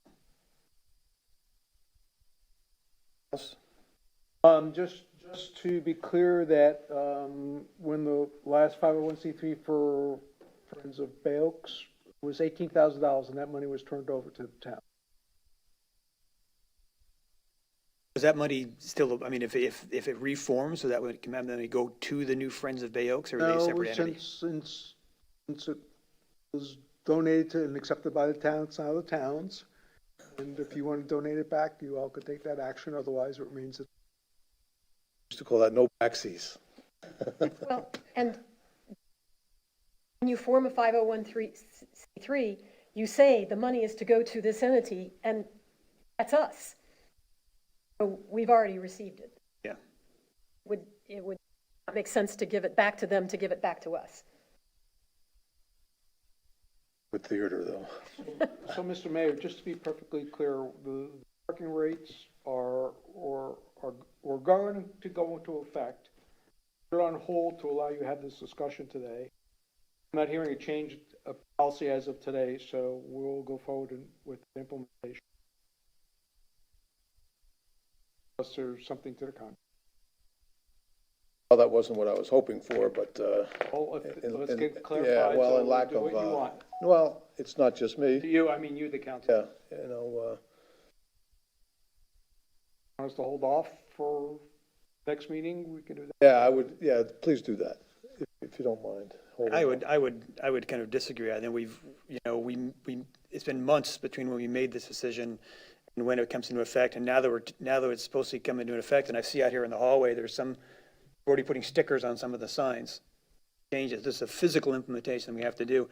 If we're having a discussion, I would just assume have it now, and move forward with what we agreed to in September. I agree with Bill. All right. I'd like to hear from Councilor Adderholt if he hasn't weighed in on this yet. And I think it seems to be kind of the two to hold off for now. Well, it's just, what I would like to do, I'm a big fan of paying for what we want to accomplish, and I'm very sympathetic to the fact that the 3 projects may be over budget due to supply chain issues and inflationary issues, but we don't know what that amount is. It's real. I'm not saying it's imagined. It's real, but we don't have a finite amount which to budget for at this point. Maybe Roger could correct me on that, but I don't think he knows quite yet as to what that number will be. We have on the agenda for our M&P meeting on Thursday, the American Rescue Plan Act, and I think that's the COVID money. Is that correct, Roger? Yes, sir. It's 2 checks for $1.7 million. The town of Fort Myers Beach. One, I think, is already in hand. Of course, the conditions on that money are extremely stringent, potentially evolving. That could have a huge impact on how we could potentially fund those cost overruns for I like to call it the beach renaissance, but these 3 projects that we're talking about are certainly a part of that. We also have an outstanding issue with respect to the street lighting issue. We're obviously in conversations with the county. At least I don't know what the impact of those conversations have been yet. I've certainly done my part with our county commissioner. But having said that, the town could incur significant costs on that. But we don't know what those are. So it seems like there's a lot of unknowns. Maybe this M&P meeting on Thursday could help. Maybe Roger's got some new information from the Florida League of Cities in terms of how we can spend that money. It just seems like there's a lot of accounting unknowns in terms of cost to the town that we just don't know about yet. And so, with all these unknowns, to impose a fee increase without the knowledge to know exactly where it's going to be spent seems a bit premature to me, but, you know, again, I'm all for paying for what we're trying to accomplish, but I don't think we know what the costs are going to be at this point. I really appreciate that. I agree that, you know, some of the actions that has been done by the town manager and the town staff has certainly helped alleviate some of the financial concerns. You know, we're talking some millions of dollars and the way that the well-thought way of trying to spend some of this relief money. You appreciate that, but, you know, your statement that we just don't know, me is more of an incentive to try to build up some funds for those contingencies. Because, you know, the one project so far we got a budget on, we started out with a $500,000 budget and we ended up, what was it, 800 and something? Yeah, I mean, it's probably 950 at this point with everything. It's almost doubled. You know, and the other thing is that just following the market. I mean, we're a long, skinny island without a lot of area. And the market has gone from, I mean, when I first moved here, I thought $10 was a really high price for parking. Now we're talking 40. So, you know, our parking rate increase is modest compared to what the free market is doing. And I think that I'm a kind of a fan of the free market. I think it's a good dictate to where we can go.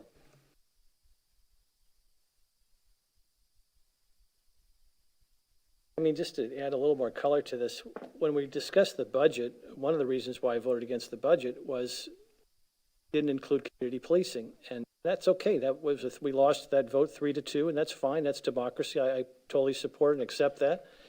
Hope to change it someday, but nonetheless, that we knew there was a finite cost to community policing. We knew exactly what those costs were. I was willing to make the appropriate revenue increases to pay for that, whether it be the mill rate or some other increase. That was on the table. That we didn't decide to go that way, but I guess procedurally, we knew what the finite cost increase was. I think everyone was willing to pay for it if it had the support. It didn't have majority support, which was fine. These other items, these are costs that we don't have definitive. I agree with Councilor Veach. We know they're going to go up. We don't have any sense as to what that number is. And with respect to the Estero Boulevard lighting, that's another huge unknown.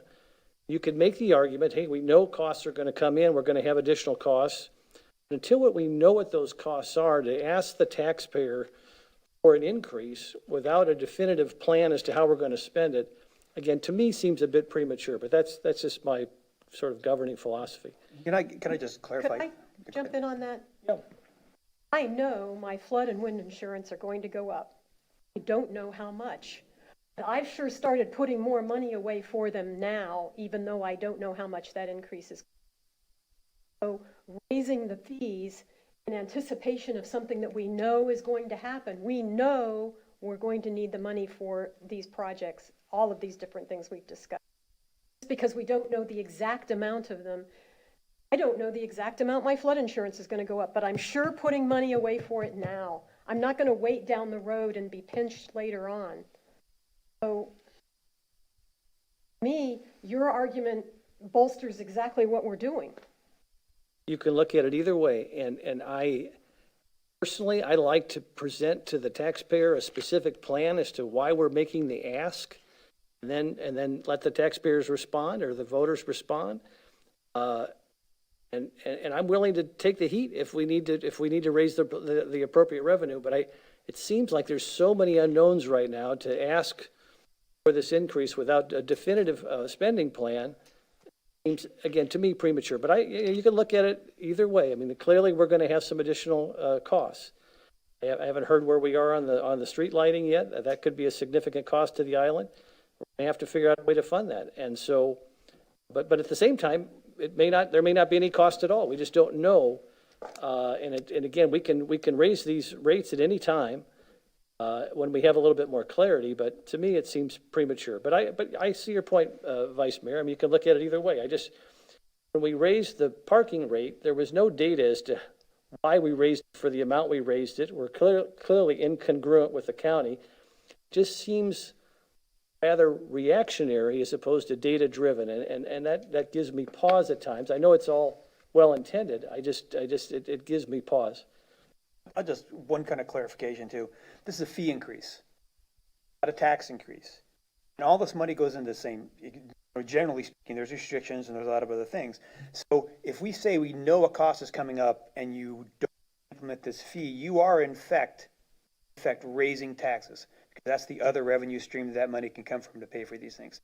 This is a fee based on a service you're providing, the tax is based on ownership or other factors like that. So you don't implement this parking fee, you are taking money out of taking income away, and that's going to have to be replaced with property taxes.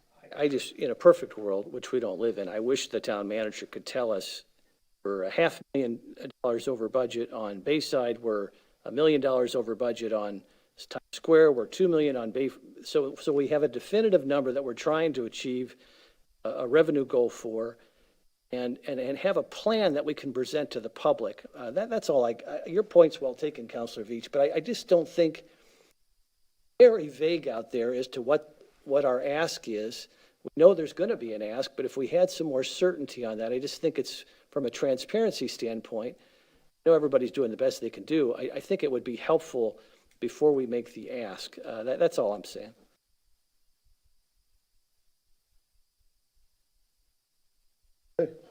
Well, Councilor Adult,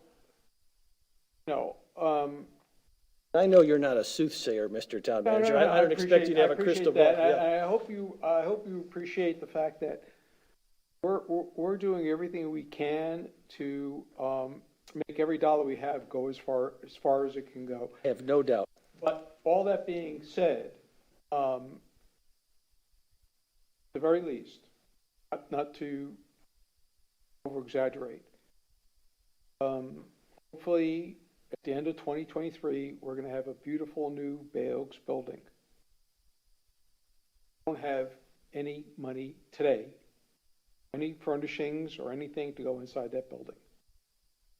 And we may find a solution down the road. But as we sit here today, we have no money for any of the F&E that goes into the building, machine fittings and equipment.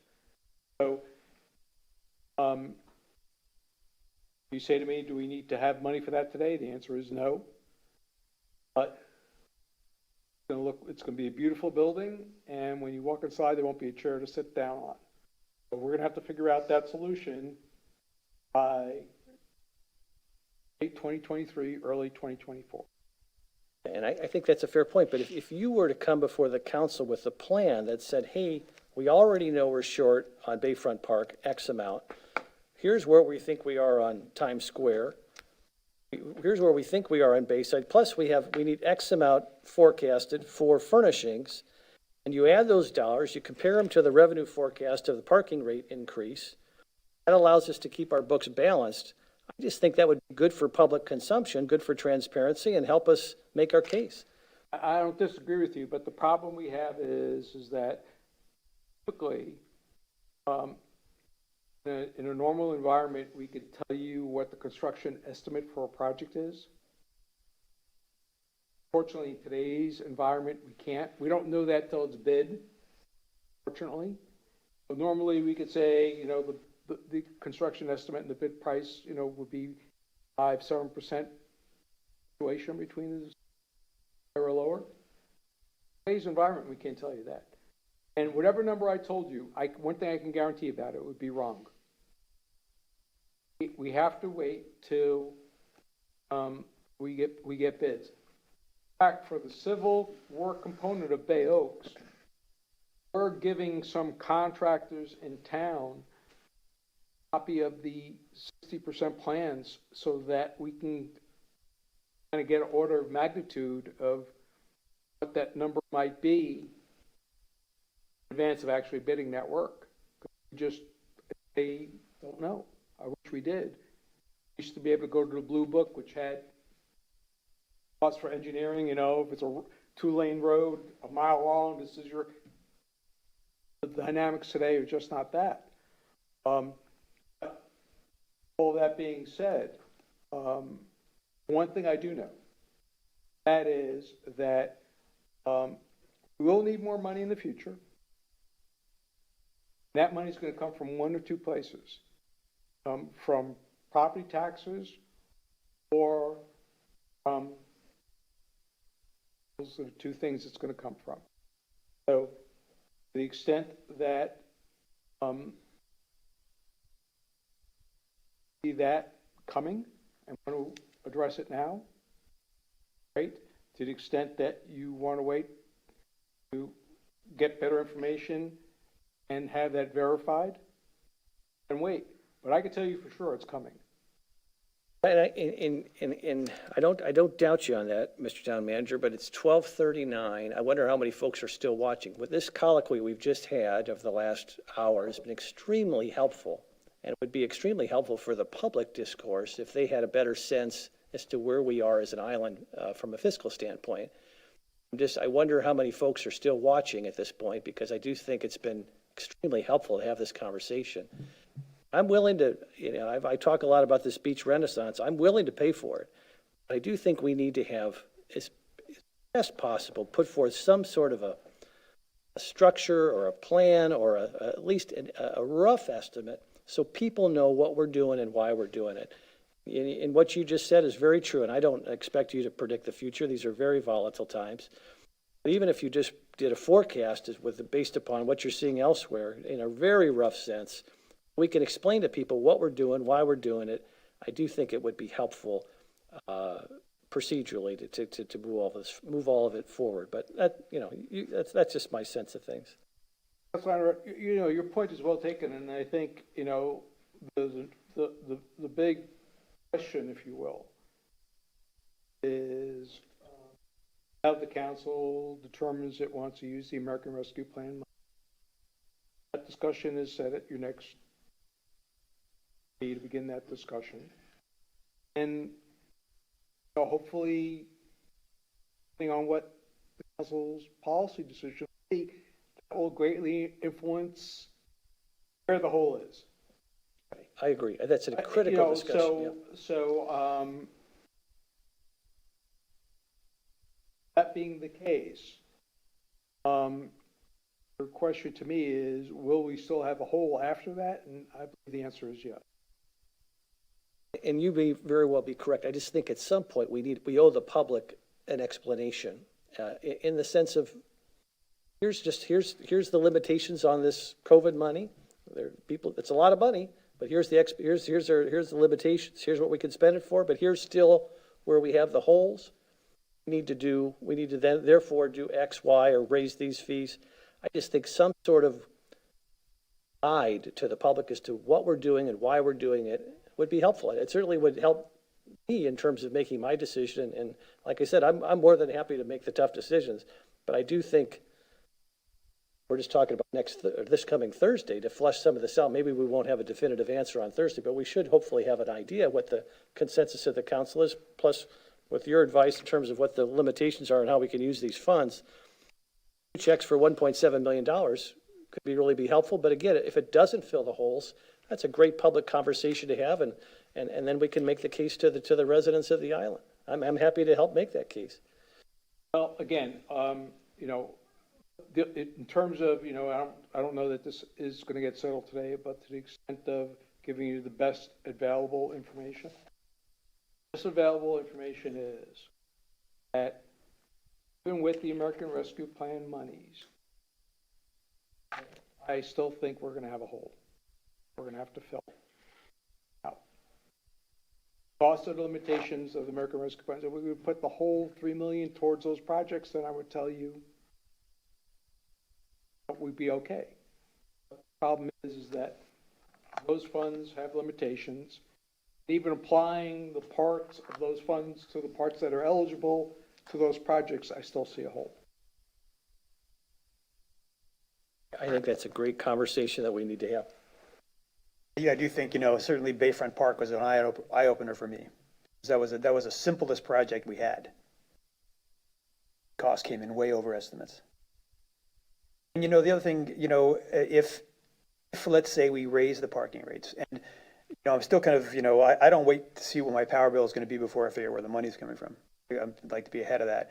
But if we raise the parking rates and then, Roger goes into his bag of tricks and comes up with a grant that covers everything and we're honky-dory, that money can go towards all kinds of other public projects that can, you know, improve the visitor's experience so I think that, you know, everything from, you know, if that happens, maybe we can revisit community policing. Or my preference is to, if, you know, I don't really mind buying augmented policing, but I think the community policing was kind of a one-size-fits-all approach that I don't really necessarily agree with. You know, one person who served here, he told me his experience on a 12-hour shift was, you know, from 5 to 8 he was helping people, from 8 to midnight he was dealing with drunks and fights, and from midnight to 5 he was chasing burglars. Most of the stuff that really required the policing was night on weekends. So if there is, you know, if we come out, we have money that you know, we didn't expect to have, then I would certainly think that would be a time to look at augmenting. Okay. Are you completed with your items, Bill? Well, no, I actually have one more, but are we gonna, we're still talking about this parking fee, are we gonna? Okay, all right. that, If or- you're waiting for me, then I'm just going to say that I said I would reconsider it today. I've listened to everything that's been said today. I haven't been convinced today to change my vote. I have not been convinced. Okay, one thing I want to talk about, just to get the kind of conversation going, because I know we've all talked to Sarah, we've talked to Eddie about the conversation about the moving going forward. I had requested that we hold off on making some, as I called them, Band-Aid fixes to the CB zoning district rules. They're right now pretty restrictive. And I just want to say that some of the things I've looked into, actually, I'm pretty enthusiastic about. I personally, with our traffic situation, et cetera, I do have a problem when we go and add density that means not only more people on the island, but more services, more cleaning people that have to come, although you just don't have the road capacity to be able to handle it. I don't have a problem necessarily with adding density that maybe helps alleviate some of those concerns, especially like comes to like workforce housing. But intensity is kind of another issue. Because intensity of use is what this whole restriction on the CB zoning district was about. And we have two basic commercial centers on the island. We have the Santini Plaza and we have downtown. And then we have the two minor ones, which are the two CB zoning districts. One is around 200 Estero, or 2,000 Estero, which is about where we are here. And one is like around 6,000, which is just south of the Catholic Church. Both serve a purpose. They're, you know, they kind of, I assume, came here organically, but their purpose is that it's more accessible for people to have these services. Some of the planning things that I went through with this course, they talked about their holy grail was that people should have some of these services within a 5-minute walk of their house, which is like a quarter mile. I think that with the addition of the bicycle paths and the bicycles, we've extended that effective distance so people with a bicycle can get to places if we provide them. So I think that coming up with a vision for the CB zoning district that includes some housing, mixed use, and encourages things like bicycle use, and then provides incentives to the property owners to be able to capture these incentives in a way that's cost effective. One of the philosophies I came across when I was doing the research was called lean urbanism. And the point of one of the points I got out of this lean urbanism is saying that, you know, if you're someone like TPI and you buy a bunch of land, you can pay a lot of money for lawyers and for planners to come up with a design. If you own a small little tract that used to be maybe a 7-Eleven or something, and you want to redevelop it in a way that's really cost prohibitive, because you have to go through a lot of the same exercises whether you're little or whether you're large. What lean urbanism does is it says that we come up with a vision, and that vision includes not only like some design criteria about look and feel, but also bundles up the incentives and then includes the things that the town may want as far as housing and whatnot. And then actually maybe employs an architect to come up with the template so that when someone wants to redevelop, they've already got a template they can plug into to save them the cost of going through and doing all this planning. It's a template that gets the town what the town is looking for and gives them the incentives that the town council has put together to make this design effective and allowable. And I'm pretty excited about this idea, but it's something that I think I wanted to bring up now because I think it's something that deserves evolving conversation instead of trying to just sit at one meeting and talk through a very complex idea.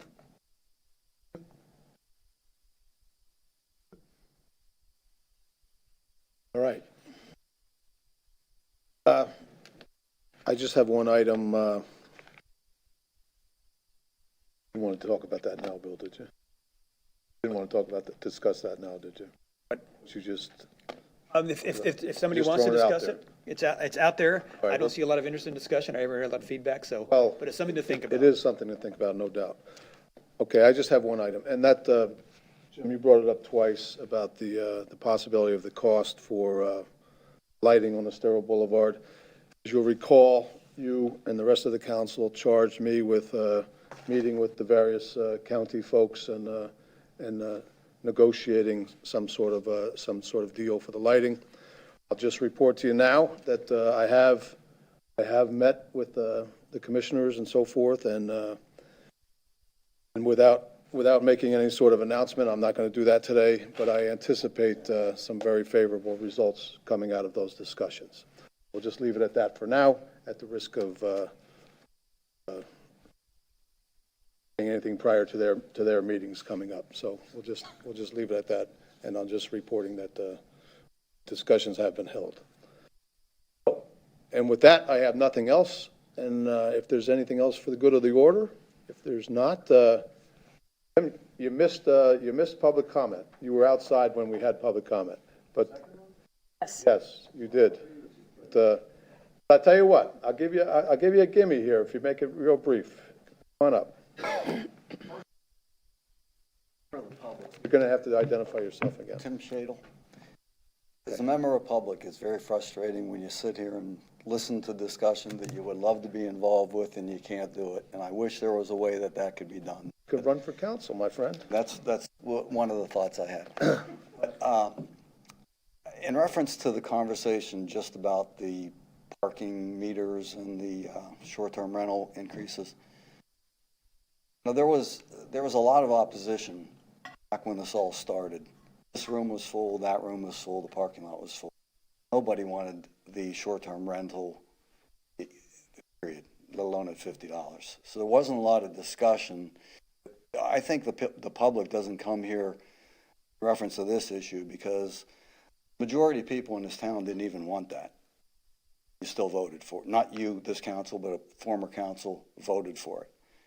And I think people don't come here because they think it doesn't matter. I'm one of few people here. There's a lot of people that didn't want that increase, don't like the increase, and the fact that has that money been escrowed? The money from 50 to 300 generates a lot of income. Has that money been escrowed anywhere? No, the money goes into the general fund. What I hear today, I hear that there's a whole problem. And the money that's going to be generated from the increase in the parking meter fees and the short-term rental fees, they're not escrowed. They're going to be used for anything that the money is necessary for. If the intent was at the beginning that money is going to be used for housing, affordable housing, or for a parking meter app, that money should be escrowed and used for those.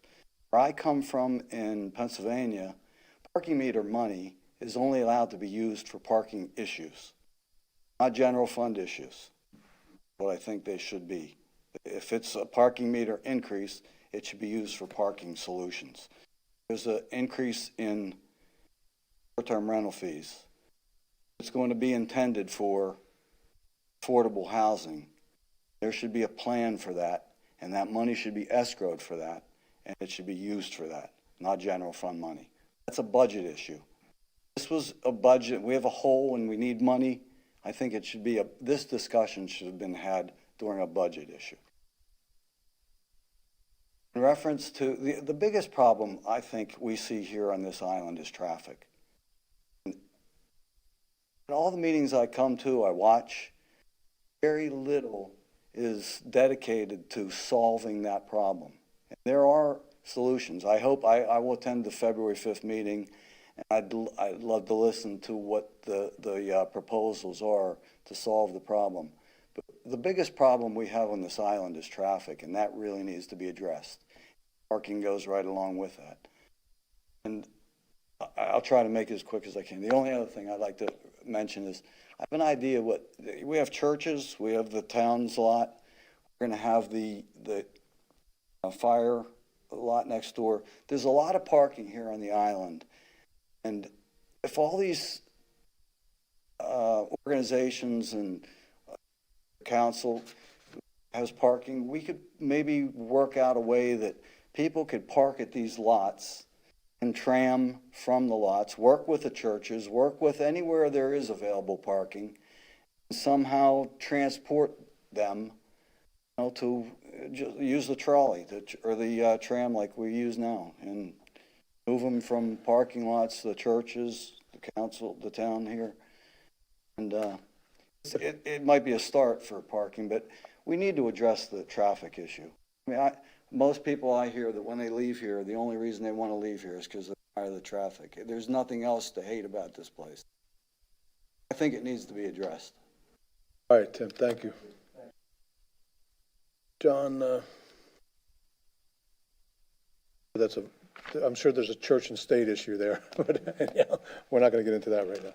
All right, if there's nothing else for the good of the order, I'll entertain a motion to adjourn. Move. Moving seconded. Discussion, objection. We're adjourned at 12:54.